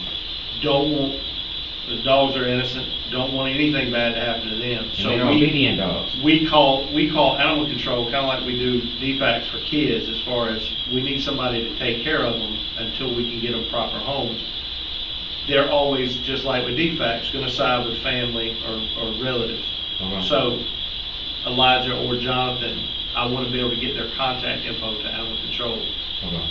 So that, because they'll take care of them for as long, as we reasonably and we need to. It's not like this on a 48-hour time clock or something. But your dad didn't appear to be the kind of in the situation where he could just up it. I don't want to dump that in his lap. Yeah. You know what I'm saying? That's why I knew that peacefully surrendering was the correct thing to do. Because any other option would have really rocked. Just more. Yeah. It's just more. And that man getting up in age, just steady pouring stuff on. It's like, no. Do you know your brother in Tennessee's number off the top of your head? Mm-hmm. I mean, we can do some Kinda. I think it's 314-755-7550. Cause I spoke to him this morning, but I got lucky on dialing the number. Yeah. I don't know if y'all familiar with how that works, but the numbers, you're in a jail cell, you don't have no phone, you just in your head visually try to remember numbers. Yep. And what was his name again? His name is Lee Isaac. Is it L-E-E? Yep, L-E-E, Isaac, I-S-A-A-C.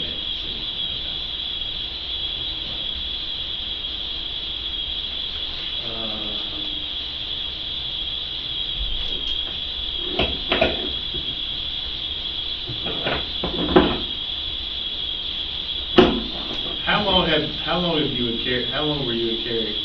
Where did y'all meet? We met at a pool hall called Utopia In Missouri. Okay. And when was that? Do you remember about? You gotta give me a day. I'm just like 2010, 2000. Yeah, like 2010. Okay. It's a cool story. She was leaving.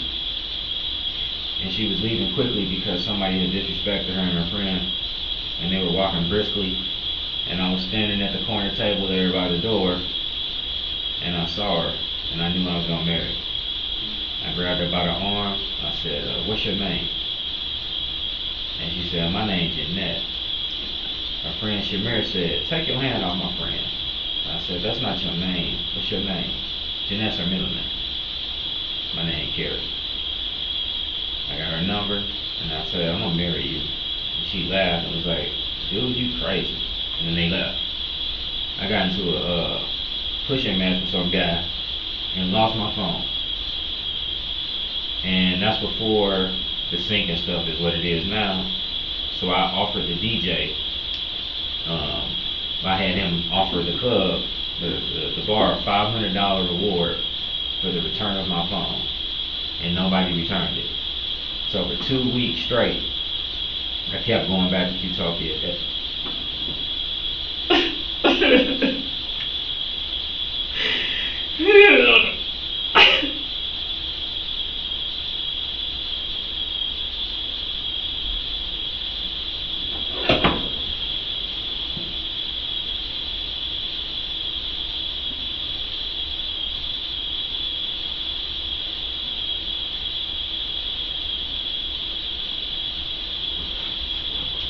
Straight.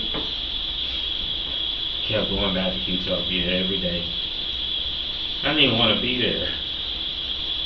And I was just praying to myself, like, please let her come. And after 2 weeks, she finally showed up, and she gave me a tongue lashing. She said, I never give my number to guys. And the first guy I give my number to, he doesn't even call me. She was with Shamir, and I bought her and Shamir some dinner that night. I apologized. And we started dating.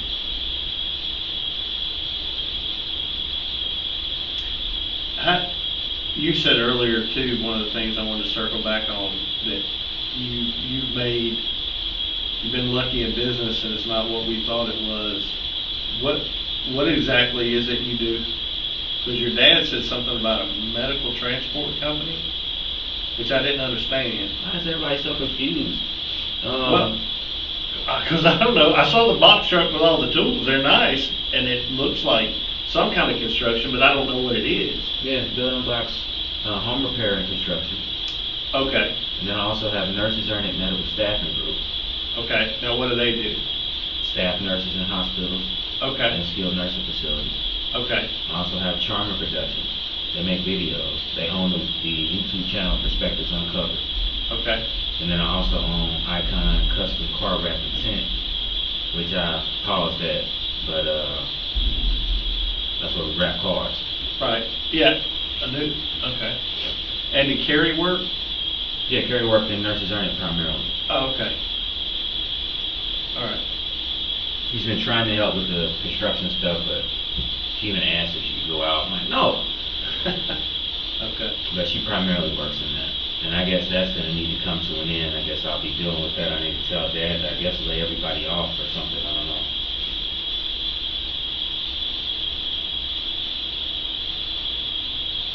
You want me to check with them and see if they got anything else? Yeah. All right, give us a couple of minutes and, We'll you be need right more back. coffee or anything? Can I please, and is it okay about Pete too? I don't know, this ain't our house, so I know. to speak, you know what I mean? I'll ask them, But okay? I'll ask them. Okay. I'm getting old. I am too.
Hey man, you use the restroom? Yes, sir, if it's permissible.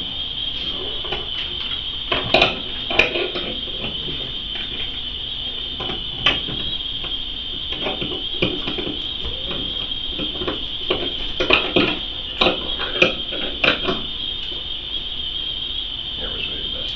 Which way is probably the most comfortable? I You guess- know, we're just gonna readjust these for you, right?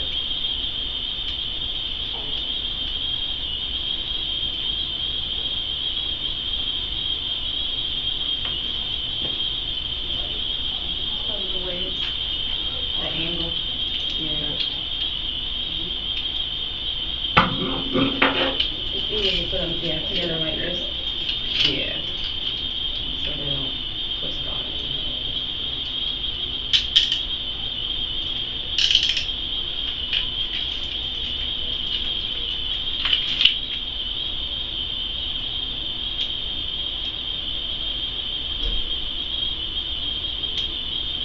You do both in there? Yes, sir.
sir. Thank you. Did you all need to speak with me as well? No, not really. Okay. So there's nothing that I need to conclude in your parish is what I really was asking. I'm going to have to talk to my higher ups just to figure that out. But you'll definitely be notified as soon as possible in Okay. reference to all that. Yeah, I'm just trying to inquire about it. Yeah, I heard you wanted to go back to Georgia as soon as possible, pretty much, and you don't like Louisiana. You want to get back to I don't Georgia. mean any No, offense. dude, it's fine. It's just the entire place is filled with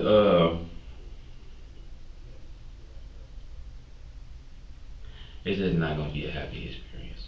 No, I understand. I don't mean it a happy experience. I just would rather,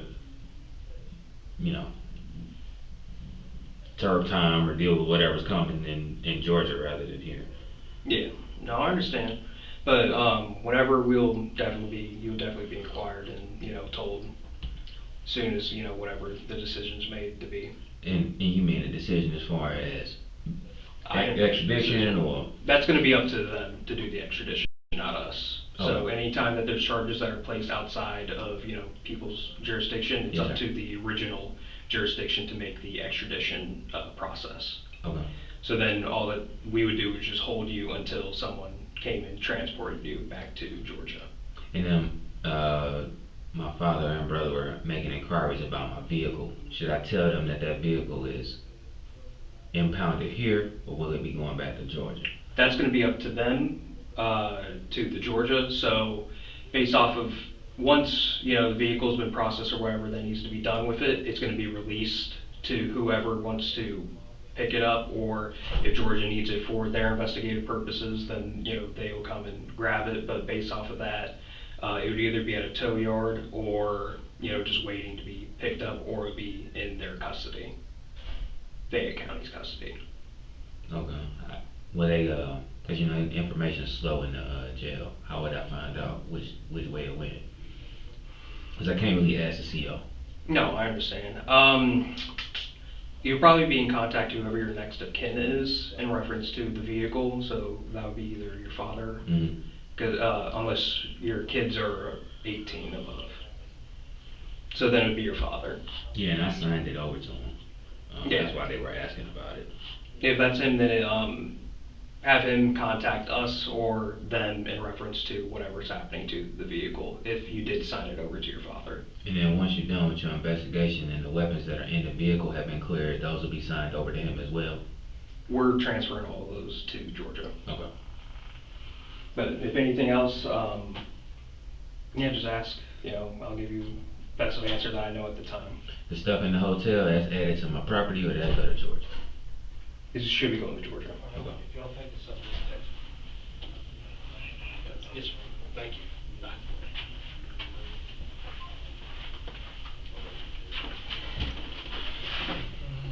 Thanks. I don't know if that coffee is as good as the first one. It usually isn't. It's hot. A few more follow-up questions. When did you change tags? Because we have you in Georgia, Louisiana. and then we don't have you no more In Louisiana. in Louisiana. Mhm. And where'd those come from? Some rando. Like, I walked up on a body shop, a couple exits back from the Covington body shop, Oh, okay. and I was walking around with a bunch of people around, and I asked some rando, I'm like, I'll pay for a temp tag, and he's like, we don't have temp tags, we're a dealership. I'm sorry, we're a body shop, not a dealership. I talked to him a little bit longer, I didn't discuss anything with him, and I did tell him I was desperate. I said, I'm pretty sure right now my tag's gonna get me in trouble if anybody reads it. And I said, alright, but you can't help me. So I gave him $100 and I got prepared to turn around and walk off, and he said, wait 1 second. He disappeared into the shop, came back out with a tag. I said, what does this go to? He says, I don't know, we got stacks of these. And I'm like, okay. And I just put it on my car. Okay. All right. Do you remember how many rounds you fired Monday night? Whatever was in the gun. I think. You know if it was fully loaded, cause I think M&P will hold 15, won't it? Nah, not that little guy. You gotta upgrade yourself, man. Oh, I'm thinking, well, Yeah, there's so many guns out there. that's the It's a smaller version. yeah, that's 8 Okay, with something in the chamber, I think. right. And you think it was fully loaded? I don't know. I know you said you just Yeah, it lost clicked. it, Yeah, and I get it. Yeah, but it clicked. So everything came out, but it's Okay. at least 6 shots. I feel like we should have found more holes. You know what I mean? Like we found the one in the headboard and that was it. How close were you to her? Pretty close. I don't think he would I have. think you were in the bedroom and not. I never said I wasn't anywhere but in the bedroom. No, I'm saying you weren't like in the doorway at the sunroom or anything. You were No. closer in. Okay. No, I was standing on the opposite side of the bed as I stated. Okay. Well, that's what I'm saying. That's why I just want to clear some stuff up because I like for everything you've told us and you're saying you're being honest when it matches up with everything evidence-wise, then you come across as telling your story and being honest. Yeah, I told you I entered the bedroom from the private deck. Right. I was standing on that side of the bed. Okay. Okay. Okay. She was That on the makes other sense. side. On what would be your side. Right. Okay. Yeah. Okay. Okay. She got up in my direction. Uh-huh. I backed up. Off the bed? She got up off the bed? Right. She Okay. got up off of the bed. Okay. I backed up, and she went towards the sunroom and collapsed into the sunroom. Okay. And that's what I said before too. No, it is. I wasn't sure on, like I said, I know we didn't find any shell casings. Yeah, that I only saw that the smart one aleck that- guy. He kept saying that. You know, he kept coming out talking about that, and it was so Oh, that's annoying. what It's that is. like, dude, man. So when did you stop listening? Every so often, I would just stop listening to it because it was bothering me. The whole thing was bothering me. You know, and parts of it were bothering me that shouldn't be bothering me. You know, that on the opposite side, I know there's no quarter given, but I'm like, you know, people were complaining about it being hot. The need for water. The gal from forensics was saying her feet were hurting. You know, she's tired of walking back and forth up inside of the house. And, you know, I was just listening because I was learning different things. I didn't realize that there was an accurate description of my vehicle. And you guys had a meeting at the mailbox about my vehicle. Or what you suspected that I was driving, and somebody was like, well, he's got a black racing stripe and he's got red stripes on the side. And I'm like, well, this is not good at all. So I stopped and took everything off of it. You know, so that was helpful. You took the stripes off? I took the stripes off my vehicle, yes sir. Oh, okay. Yeah, they're in I didn't know that. it's in the trunk of the car. Oh, okay. There were also some other license plates from, I believe, a couple more states in the trunk of the car. No, there weren't. There's just my, There's there's just my a Missouri plate? So we just officially switched to Georgia. If you run that tag, it's gonna come back to that car. Okay. Okay. And when I got the Georgia plate, I just I figured that's where it was at because I looked for it and couldn't find it, but I didn't look in my trunk. That's where it's at. I just threw it in there, put the new one on. My Georgia tag is in the trunk. Both of those go to that vehicle, and then this Louisiana plate I bought from a rando. That's it. Do you have a way of knowing how long it was from when you wouldn't have any way of knowing when your father called 911, but just trying to figure out how long it was from when you left the scene to when he called? I didn't leave the scene. I left the UPS parking lot. We went to the UPS store. Okay. Remember that? You weren't back at home. That discussion you had with your father was in the UPS parking lot with the driver. And I need you to understand something. That's why I did everything that I did. Mhm. Because unfortunately you all kind of predictable. You're going to assume that there's some sort of a conspiracy to commit murder. It's not that. Okay. It's a crime of passion. Right. It's not a conspiracy to commit murder. So I did what I did to protect my father. Okay. You'll see in my conversations I'm very limited and cryptic in my responses with him. I can't say in your conversation because you threw the phone out the window. No, you had my conversations. You had conversations with Dad about what you saw from the messages. You inquired about the email that was sent about me adding him to the security footage, which I did so he could get you access. I talked to him last night and found that out. I don't Somebody know about that spilling, conversation. somebody spilling water. If you the lead detective and you have people saying that, but I mean it doesn't matter. It's nothing to hide. It's nothing bad. It is Right. what it is. But what I'm saying is that I did what I did the way I did it, so that it could never be said that Dad knew anything about it. Right. So I flew him here and told him it was an emergency and he needed to leave on Tuesday. He needed to come immediately. And then I told him that he would not be coming to my house. That he would be going to a hotel. That first hotel, the driver called me and said it was booked. Right. Yeah. So he took him to the Fairburn location, and then he, before that, took him to Outback Steakhouse. They charged me for it. I paid for it while I was sitting in the bank the next morning. The first time I saw Daddy in the city was yesterday morning, and it was at PNC Bank. And you can see from their cameras that when I exited the vehicle, I didn't even look his direction or I didn't even speak to the man. I just walked in the bank and started interacting with my business in there because I knew that if I talked to him, that it would be perceived that I'm telling him something. He didn't know what documents we were signing. He found out what documents we were signing when, after I withdrew money, and I went to Kiera, the associate at the bank,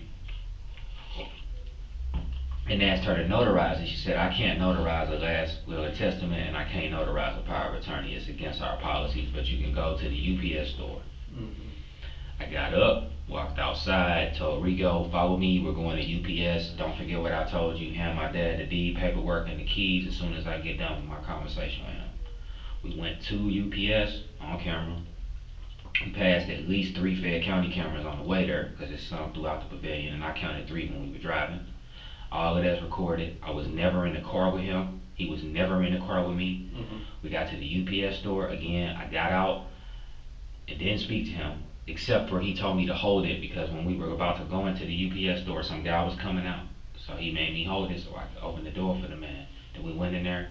We signed the paperwork. I made them send him a digital copy of it, and I gave him the hard copy. And then I said, I'm about to tell you something. And when I get through telling you, you must dial 911 before you leave this lot. That's exactly what I said to him. I helped him get into the Sprinter. He sat in the Sprinter. I never stood inside of the Sprinter. I looked up through the portal and I told Rico, at this point, what I need for you to do is just earnestly listen to what is about to be said. And you're going to be questioned about it, and I want you to tell the truth. Tell the truth about what you did, that you picked up Mr. Hardin Sr. from the airport, that you took him to get something to eat, that you took him to a hotel, that you picked him up from that same hotel the next morning, that you took him to PNC Bank, and that you just took him to UPS, and now I'm going to tell you something foul. And then I told him what happened. He broke down crying, and his immediate thing was, what are you going to do? And I said, Dad, you cannot focus on that right now. You gotta focus on our children. You gotta focus on my boys. You cannot focus on me. Do not focus on me and her. Focus on the children. That's the only thing that's important at this point. And then I thought I had him in a place where he was gonna be able to continue talking to me, but I abruptly ended the conversation because the man broke down crying. It was so bad that Rico got out of the driver's seat and came and got in the back with him and started hugging him. He is strange like that. He was hugging him, you know. And I couldn't bear to look at that, so I just turned around, I closed the door to the Sprinter, and as I was closing it, I said, Rico, make sure that he dials 911 the second that he can talk. And he said, okay. And I closed the door, got in my car and pulled off. You don't remember about what time that was? No, I do. It was about 10 in the morning. Okay. We were at the bank until about 9:47. We didn't get the call until after 11. Yeah, so That's the reason. about 10 in the morning. Maybe he sat there for 30 minutes to an hour. I don't know. Just check. No, we will, Alright. we I will. told you where exactly where And I was at. like I said, some of the things you're saying, yes, and it helps out to corroborate that. If you tell me we're at the UPS store and I don't know a time frame, then I gotta look at all of it. Where if you say, I think we're there around 10, I can start my search more Yes, sir. focused. You see what I'm saying? Yeah, I get what you're saying. Y'all know what you gotta do. Was the trip west, was the idea just to get like to Mexico, keep riding? Were you gonna go to California? I wasn't sure what I was They have gonna a do. plan? I didn't have no plan. I just knew that I didn't know what I wanted to do, and until I found out, my head was spinning, and I hope you can understand that it's a lot that I have done. Sure. You've seen my home, you've seen some of what my businesses has going. Mm-hmm. What kind of guy is in this situation? Mm-hmm. That by itself is fucking absurd, right? Sure. So I'm dealing with all of that. You've had a chance to, I think, at least see a picture or two of my boys. They're good kids. You talk to them. You see how smart they are. They are. Our, Come on, man, keep it our together. SROs took care of them yesterday. They, you know, we don't know you, we don't know what kind of state you're in, so they actually were there. They had their own private protection and they didn't know it. I And would never then- touch. And then they were reunited with your father to take care of. So they're being taken care of. Like, it's a lot for a human being to deal with. Like, you had a bad decision that you made, Mm-hmm. and then you have the mess that it caused. Mm-hmm. And then you need to find a way, which I think God created that. Mm-hmm. But you need to find a way, or a higher power if you don't believe in God. You need to find a way to take accountability without anyone else coming to harm. And that's Sure. a big thing. Sure it is. And then you don't know what your state of mind is gonna be. It's changing. I would imagine constantly. I mean, I really would. I would imagine constantly. And then every Yeah, move there's- I'm making, I'm questioning, is this gonna come up in my interrogation as something that I'm trying to hide or do? Like, you know, I'm throwing the phones out because I don't want to get tracked. So I bought a burner phone. I didn't really want to call anybody on my business phone until the first call I made was to him. And I actually was using that phone just so I could have internet, so I could GPS my way out of Georgia. And the reason I was trying to GPS my way out of Georgia is because I know as long as I sit in Georgia, I'm being recorded. Because Georgia is a state that records an awful lot. And I'm like, whatever decision I make, I don't want to make it here because I'm going to be recorded and they're going to be upon me before I have decided what I want to do. Mm-hmm. You know, actually I regret to a certain degree even getting the plate because that made me stop. And I got the plate, and then now I'm thinking something that's true that's not true. I'm thinking I got time, but I don't have any time. You know, and until you make a decision, you gotta continue to move forward. Right. And that's what I should have did, because I knew OnStar was gonna be my undoing. You can't rip the OnStar out the car, so I knew that would be my undoing. Right. You know, and I knew as long as I kept my gas trips to less than 5 minutes, and our mobile is unsafe for you all to have OnStar to deactivate that vehicle while it's in drive. So that was my plan. I don't know what I intended on doing. I talked about potentially Mexico, and then I'm like, well, that means I would have to walk across the desert. And I don't know if I'm prepared to do that. Can't passport my way in there. Right. So I hadn't made a final decision on that. And I apologize that I don't have a better answer for you. I didn't know No. what I was gonna do. But that is an answer. And to me, that sounds more honest than if you just blankly say, I want to see Utah. You know what I mean? What you say in that situation makes sense. Someone who's going from sad to mad to hysterical to sad to remembering something happy. I'm quite certain all of those things were going on. And in addition to all that, if I get caught now, I can't figure out what tomorrow is. So if I keep moving, I'm gonna be able to try to play something out in my head. That makes sense. Right. It I understand. It was the movement that was creating the momentum. Right. I'm gonna move. Right. And I knew I made the right decision because I was monitoring. Like, I didn't understand why it took so damn long for Dad to get to the house. Mm-hmm. I didn't understand why it took so long for y'all to respond. Mm-hmm. We were actually there pretty quick from the call to when we got there. Oh, okay. It was. So in my head, I'm working it from the time that I left. I'm thinking the call happened right then. So it's like, why didn't I see Fayette County like pulling up immediately? Right. But then what confirmed that I had made the correct decision Mm-hmm. was when you all went to secure the home. Mm-hmm. When you came in the triangle, I'm like, I made the right decision today. Because if they had done that while I was here, I can't promise that I'd have been like, okay, I'm coming out with my hands up. Sure. Because I'm not in that mindset at that point because I'm in my castle now. You're invading in my arena, you know, this is my, you know, like I knew that was going to be in my, that it was going to be in me. Sure. I'm not saying that I wanted to do something, but I know that would have been in me. That's why I wanted to get away from it. Sure. You know, and I told him not to go in the house. You know, let the police check it. I told him all that. And he did, to our knowledge, he didn't go in the house. Yeah, to our knowledge. Yeah. I think he was a little fearful Mm-hmm. of what he might see, not that he would get hurt, Okay. you know, I think he was fearful of what he might see and it would, you know, hurt him. What he would see would hurt him, not that somebody was there that would hurt him, if that makes sense. What was your last conversation with Elijah in person? Or when was your last conversation with Elijah in person?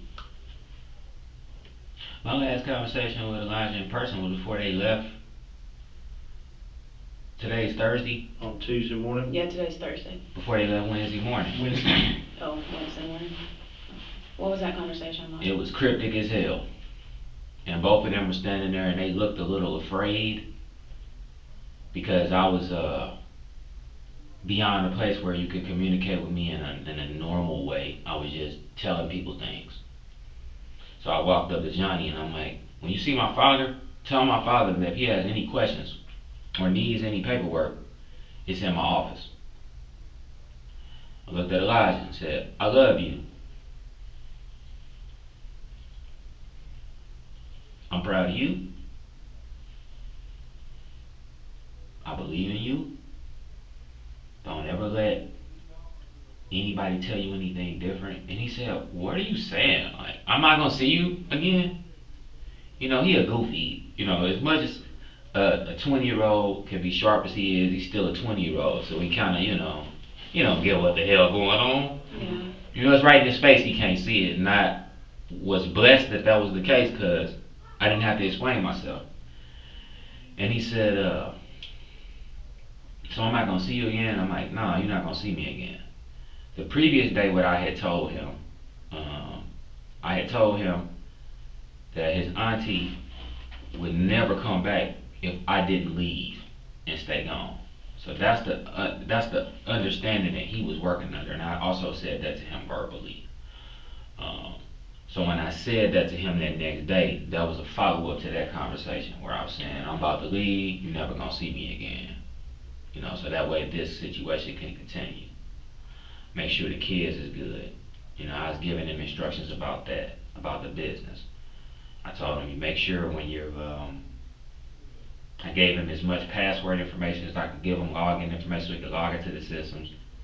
I told him to make sure that when he's on his way to a customer's house that he sends them the on-the-way text, that he invoices immediately so he doesn't get screwed and not get paid, you know, that he drives carefully and safely in the vehicles, remembering to lock down the ladders, like that sort of stuff is what we were talking about. We did that all on camera. Like, and although there's no audio on that side of the house, you can see me pointing and saying, like, you know, here's where stuff's at, here the keys are for this, you know, like, I'm just giving them, and then they left. I gave both of them hugs, told them that I love him, they pulled off, and then I stood there and I think I smoked a cigar and then went and met Dad. So that was my last conversation with him, just telling him I loved him and giving him instructions. And it was cryptic, he was confused. After they left, I think he texted me, you have his phone, and he said, I'm fearful, or something to that effect, but I will make you proud. You know, so he sensed there was something fucked up going on, but there was no way that I would have told him what that was, because I knew that it would have broken. Did one of you personally tell him what happened? Or did Daddy I do did that? not. I think your dad probably did, because I haven't spoken to him.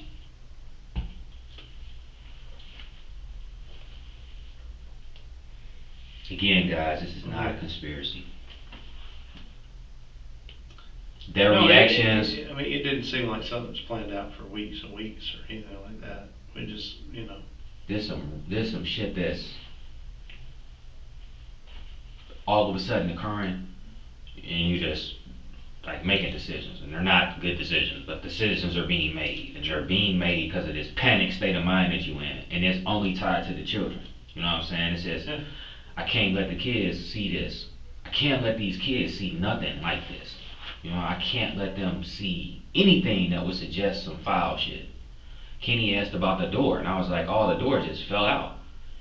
And he's so smart. He said, doors fall, the window glass will fall out like that, Dad? And I'm like, yeah, sometime. You see, it's plastic. You know? Yeah. I know there's probably gonna be issue with that. All you gotta do is go into that DVR and go into between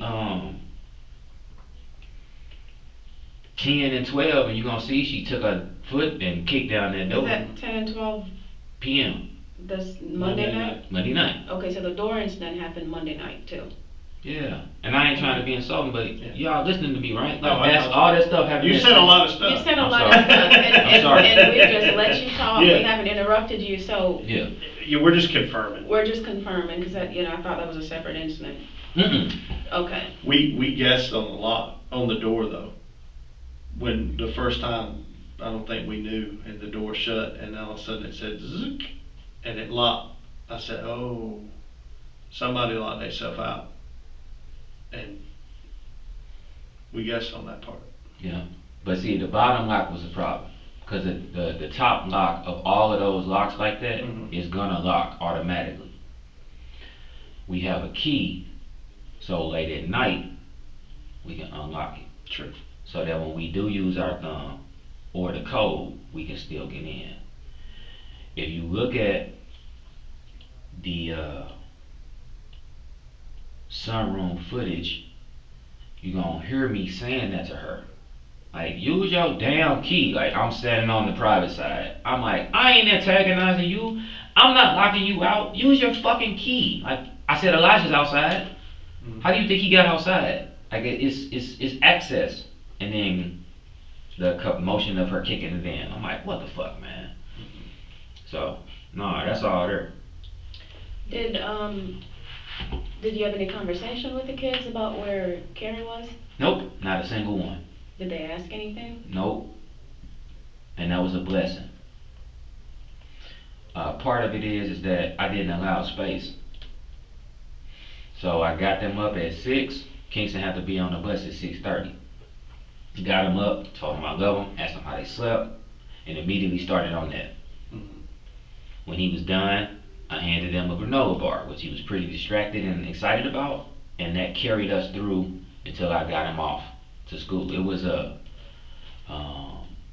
heroin feat for a father in this scenario, because I did not want to be faced with that question, and I did what I needed to do, communicating wise, to keep them from even thinking about it. You know, it's just another day. You know, maybe mom's still asleep. You know, and dad's taking us today, and it's all good. Like, and I'm glad it worked out that way. Tuesday night, were you at the house? Did you spend the night at the house Tuesday night? Yep. Yep, and the boys did too. Yep, and I kept that door closed. I stayed out of the room until I ate. I ate 2 slices of pizza. And I took a shower. And I was saying to myself, this could be my final shower. I took an oxy, and then I went to sleep. Elijah got the boys from school that day, and I ordered them pizza, and I stayed away from the boys so that I didn't run upon them and end up with the questions of like. So they didn't see you Tuesday when they got back from school? They saw me a few times, but they didn't see me at length. Okay. Kingston saw me in the movie theater because he was playing the game. Johnny and him have a great relationship like that where they just sit and play Tekken. Because Johnny's kind of a kid in a lot of ways. So they were playing Tekken. I hugged him and I kissed him on his forehead. And Kingston said, "You." You know, like when I kissed him on his forehead. And I went upstairs. Kenny was asleep. That was at about 7 something. He was asleep on his little couch in his playroom. And I just kissed him on his forehead. He didn't wake up. And like I said, I came and just stayed out of everybody's way, and avoided everybody. It was shame, it was guilt, it was a lot of things. I didn't want to face my children. My children, you know, they're smart and they pick up on stuff, and I didn't want to face them, so I avoided them Tuesday for the most part. I made sure that as the adult and the responsible person in their life, that everything went as it should go. And other than that, I just was asking Elijah if he could deal with the stuff. So Elijah picked them up from from the bus stop, and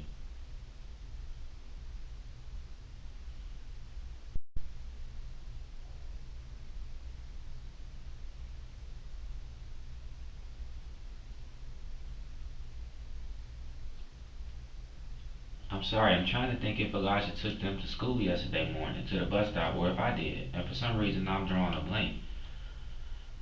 The camera will tell you, the street view will tell you. If it's the pickup, then it was Elijah. I'm fairly certain it was Elijah. Because in order for me to have come up there, I had already packed my car. So it had to have been Elijah. So Elijah took them to school, to the bus stop. It's at the end of the street, Wednesday morning. So I didn't even see the kids. And that's on purpose because, like I said, I was trying not to face them and get that question. Yeah.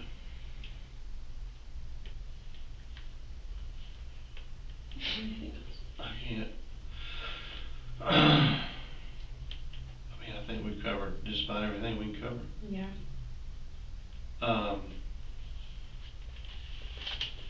Is there anybody that you have the number of that we can call on Carrie's behalf? She's been pretty estranged from her mother. What about her dad? Is her dad still alive, or? He's been deceased since before we got married. Okay. The brother committed suicide. Hmm. It's a closed loop. It's just Elijah. And if Elijah knows, he told his brother. I spoke to his mother a little bit. Was that John? Is that the one y'all were calling Johnny? That we saw out in the cul-de-sac? That might be John. That had the mom on the speakerphone? That's Elijah. No, Elijah was in the work truck. No, Johnny was with Elijah. But this is somebody else. Okay. She just seemed like a nice person. Who is that? The Carrie's mom. Oh, okay. But you said somebody had her on speakerphone? Mm-hmm. I don't know who that could have been. Other than I don't know. Faith? I don't remember his name. It was a guy? Mm-hmm. I really don't know then. He seemed very nice. Like I said, her mom, Carrie's mom, seemed very nice. Oh, so you know when last they talked, or what that relationship was like? Yeah, it's been super rocky. They don't talk a lot? No.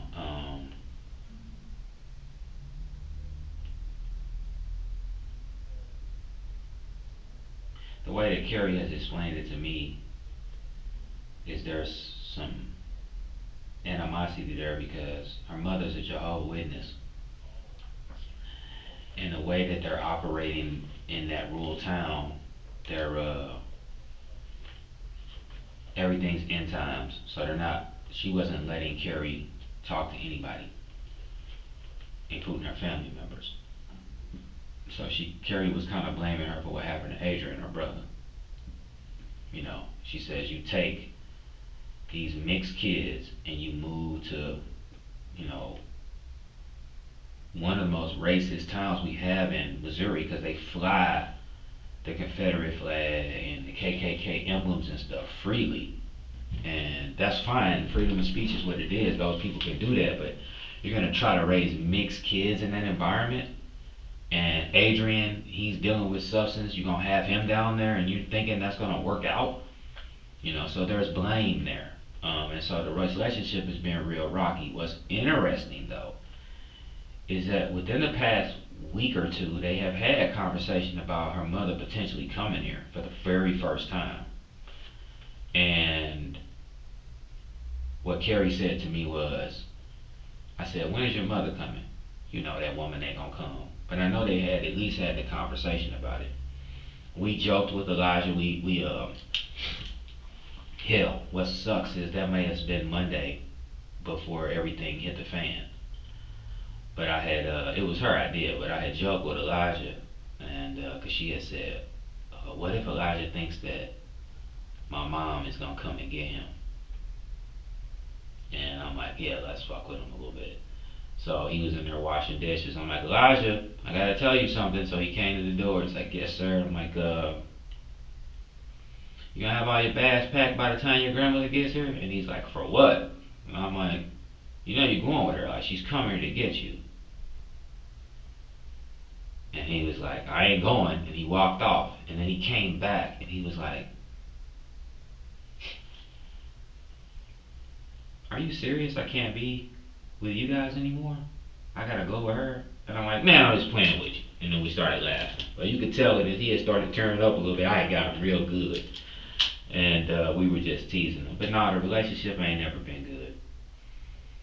And I know she don't care for me. And that this has validated every evil thing she ever thought about me.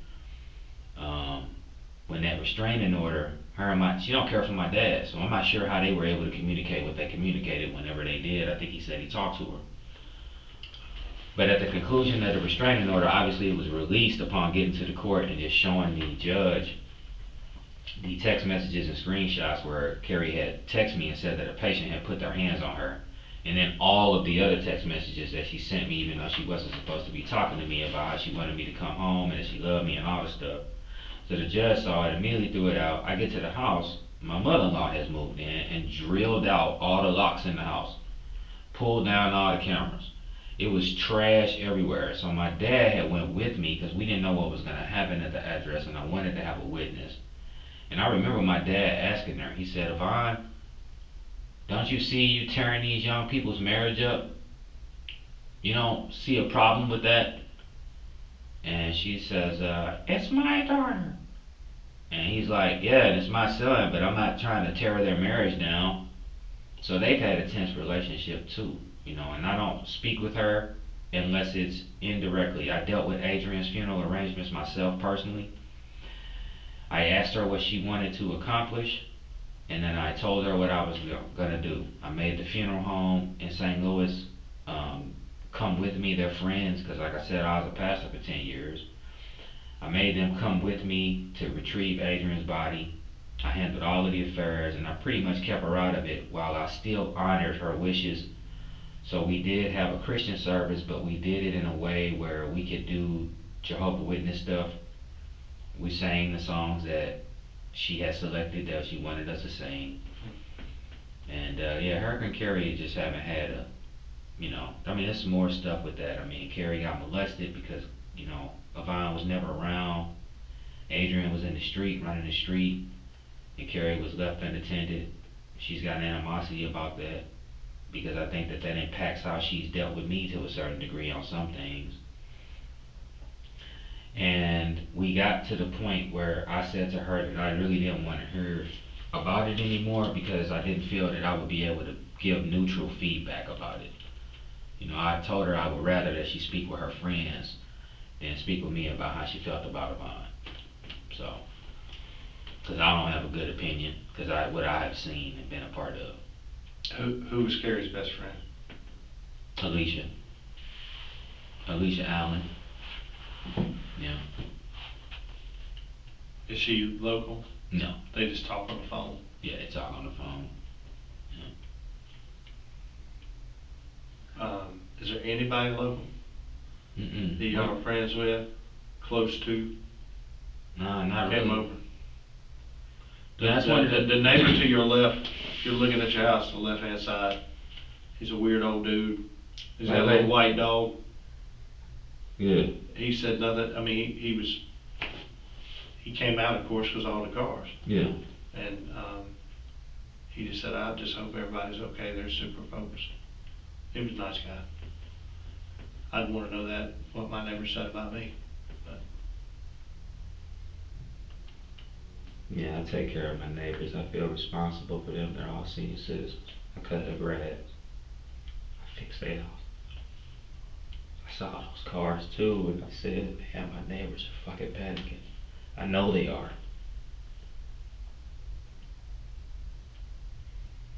well, nobody came out shaking the fist saying I knew it. You're not gonna find them. Nobody. You know what I'm saying? And nobody heard anything, according to them, so. That's not who I am, sir. There's been a chain of events that have been out of my control.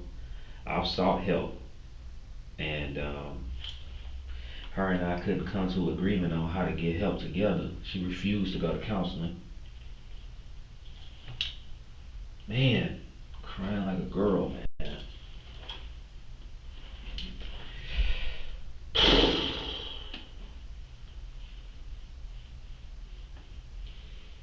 All right. Anything else you think of?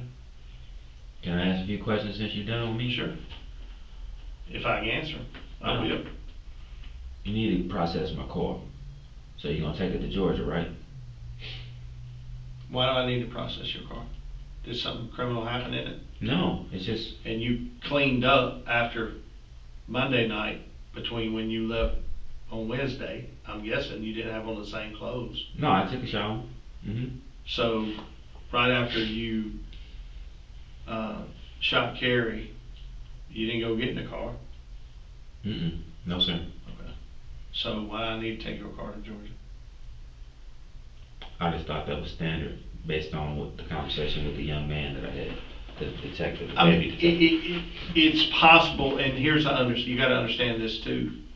We hadn't found her. I can't remember it was almost at the same time. We got word that you was in custody, and we found her. Yeah. I mean, it was pretty close. It was late last night when we found her. That's so wild. I thought it would be so obvious.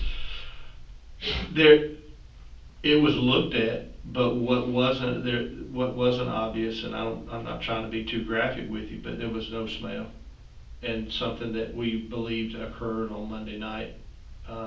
In the Georgia heat, typically there is scent and insect activity, and there didn't appear to be either. So. Got it.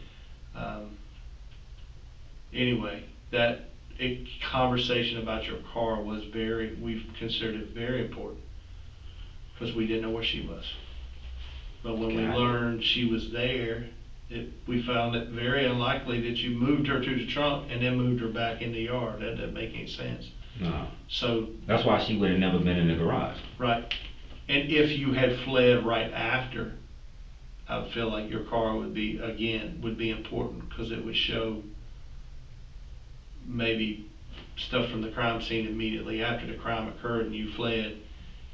But in this case, because it was well over 24 hours, only a crazy person would still be in their bloody clothes. Yeah. So I don't see the value in taking your car back to Georgia. I'm only asking because my brother inquired with me about where he need to get it from and if he can get it. Because I told him, based on what I heard from these guys in the inside, is that this market is a $250 a day market. That I don't know anything about. Yeah, but I as know. soon as it's released, from us, and right now there is a hold on it, but as soon as we're done and we leave out of Louisiana, I'm sure they'll contact whoever we can contact Lee and let him know. Will my firearms be returned? No. Okay. No. Not the ones that are involved.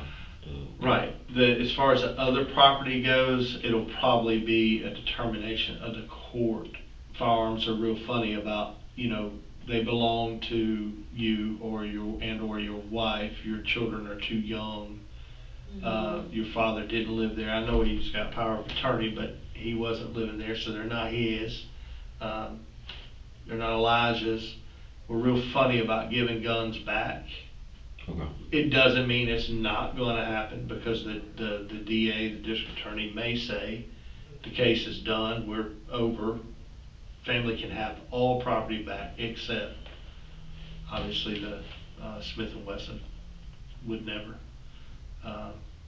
Yeah, no, I wasn't asking that. No. I understand, and I didn't feel like you were, but there was a lot of other stuff that, the firearm that doesn't have a serial number ain't gonna go back. I have a firearm that doesn't have a serial number? There was a pump shotgun, pistol grip, under Elijah's bed. Doesn't have a serial number. Can you say it to me one more time? It was a pistol grip, pump Mossberg shotgun, all black in color, with no serial number. That will not be going back. Oh, I need to kick his ass. Yep, because those little kids are running around there. 100%.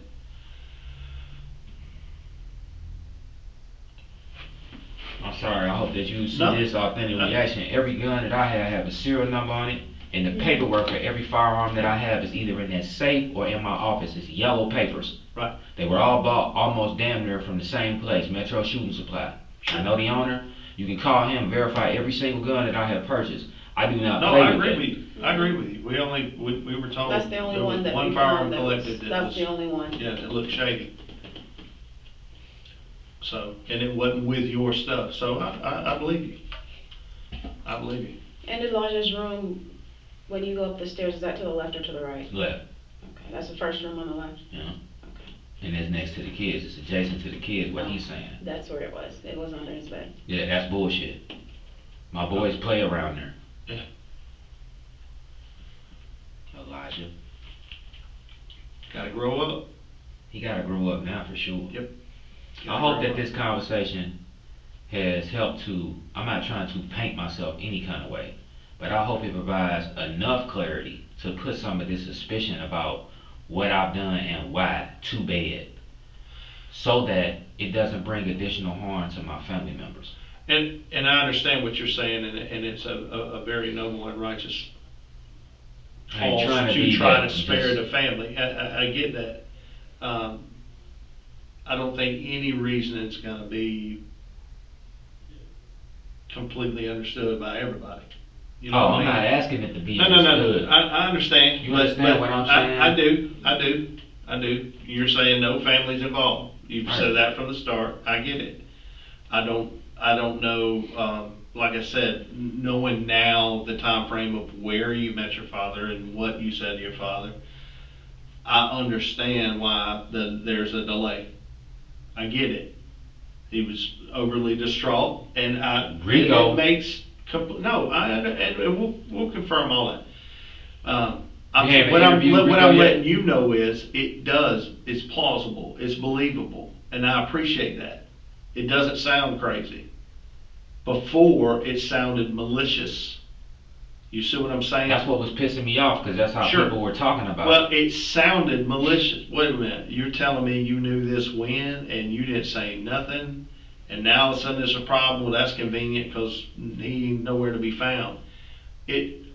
Initially, that's how it looks. And that's how your guys were talking. What they hear in your explanation now, is it plausible? Sure it is. But most people don't think that way. Most people don't think, hey, what's a guy do after he shoots his wife and buries her and figures out a way that he's going to flee and he gets a power of attorney and do. Most people, it's a lot. You know what I mean? It's not a straight linear line of thinking. So I had to have a power of attorney because otherwise it makes sense now. I'm saying there's certain things that don't. I realized that if I didn't get the power of attorney, It was going to be a shit show. Sure. I get it. Did you have any other questions? Is it just about the car?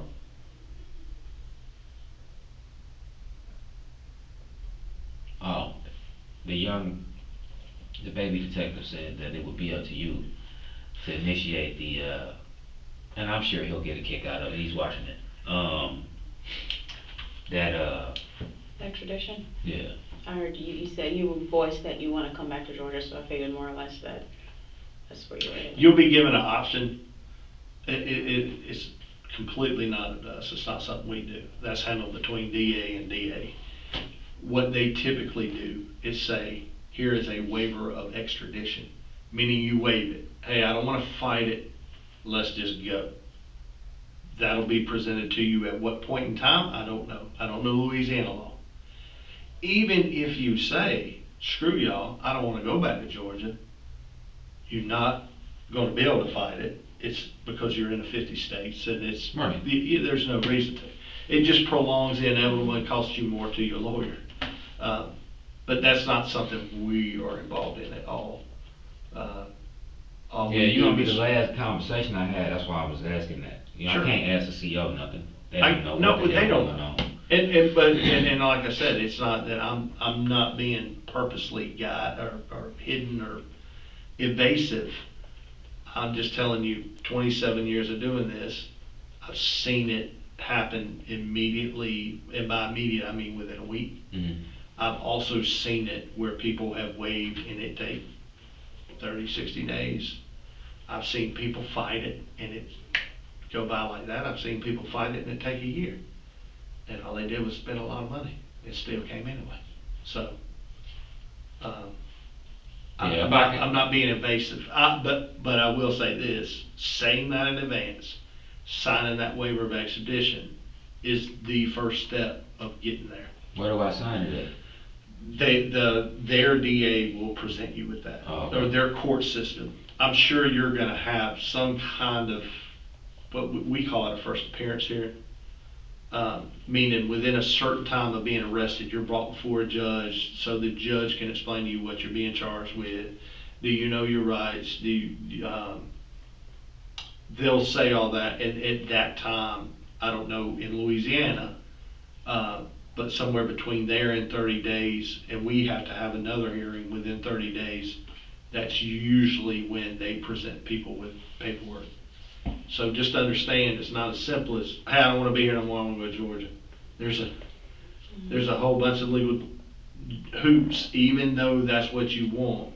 Well, so There's my still dad legal go hoops visit. they got to jump. It makes sense, I get it. That's how most people are. If they know they're going to be in jail, they want to be near family. And I get it, I would too. I would too. No, you're not allowed to talk to me about the charges. Oh, sure.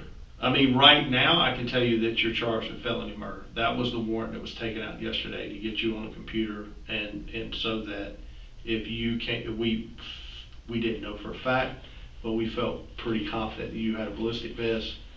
We felt pretty confident that you at least had one firearm, maybe more, and that you were proficient with their use. So And that's the reason for how they came yesterday.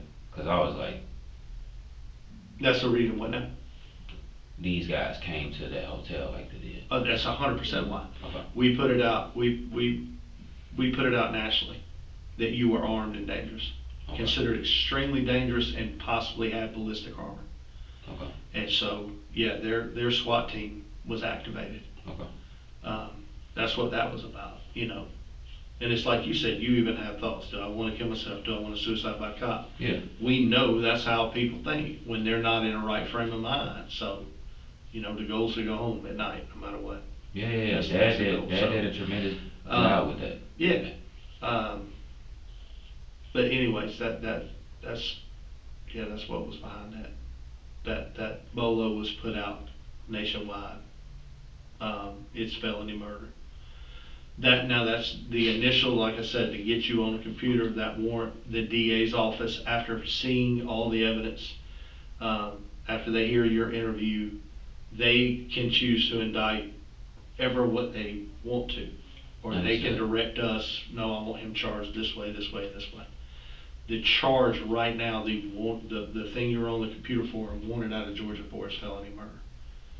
Understood. Yep. I don't think I have any more questions. I mean, everything else I just have to deal with that about, you all are in a position where you're investigating, you're not solving, the other parts of this. So that's something that the court will determine at a later date. Correct. And until that time, I'm gonna just behave, keep my head That's what I low. would encourage you. Yep. Yep. Just behave and keep your head down. Yep. Stay safe. I know that even though you're in here, I'm as a father and as a son, I know for a fact that your daddy's gonna need you regardless of where you are. Those are facts. Your sons, you can still have an impact in their life. Elijah, it sounds like y'all have been an incredible positive impact on him already. He clearly also still needs more. You know, if you are a man of faith, then there can be good things that going forward from such horrific tragedy. But that's going to be completely up to you.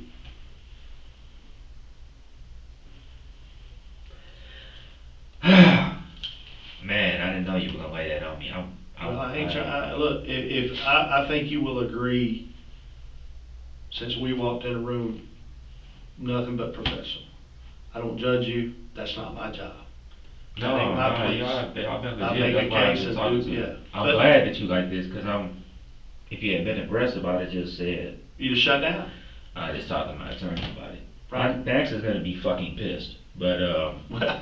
I needed to make sure that, cause I had to talk to him, and, I didn't wanna drop it all on his ass, you know, Sure. on a jail phone like that, Sure. without, you know, but when I seen the footage of the live footage of the man coming back after he had talked to Elijah, and he was like, "You mean tell me that he didn't know what was going on?" And I'm like, "What? Hold the fuck up." And then when I talked to Elijah last night, he said that they confiscated his phone. I'm like, what? So that my wheel been turning about that. Like, how did Elijah get? He's not a part of this. You know, even some of the questions. You know, it sounds to me like Fayette County had some thoughts about Elijah. Maybe it's because of his record. Maybe it's because of the pump shot. So when I first spoke with him, I mean, I didn't know anything about his record, but when I first talked to him on the phone, he wasn't overly cooperative. He said that he wouldn't give me a whole lot of information, and he said he wasn't comfortable talking over the phone. So that's how we actually talked to him in person. I can understand not wanting to talk to somebody you don't know over the phone.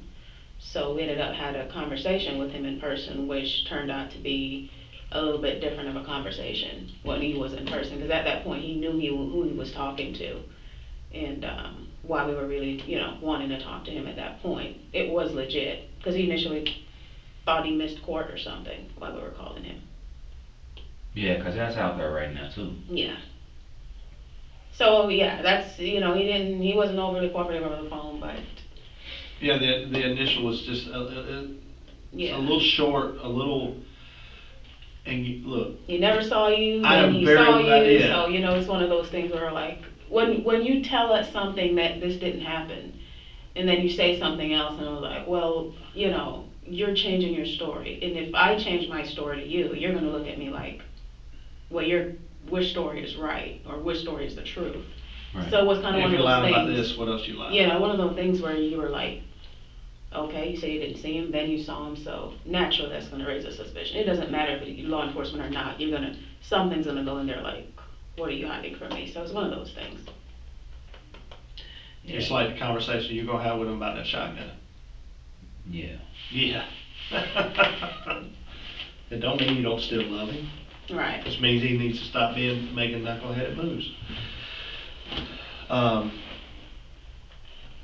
Well, at some point, I mean, obviously, you know, we'll talk again. And like I said, you'll be in Georgia. I can't speak to that. That's something lawyers work out. And, is there anything else? Not that I can think of. Be safe. I appreciate you guys. All right. Sit tight. I'm sure they got some kind of way they do things. The interview lasted just over 3 hours. Hardin never asked for a lawyer. He answered every question put to him, and several that weren't. In June of 2025, Kenneth Hardin Jr. pleaded guilty. There was no trial. He was sentenced to life in prison without the possibility of parole. He received an additional 10 years for concealing a death and 5 years for possession of a firearm during the commission of a felony.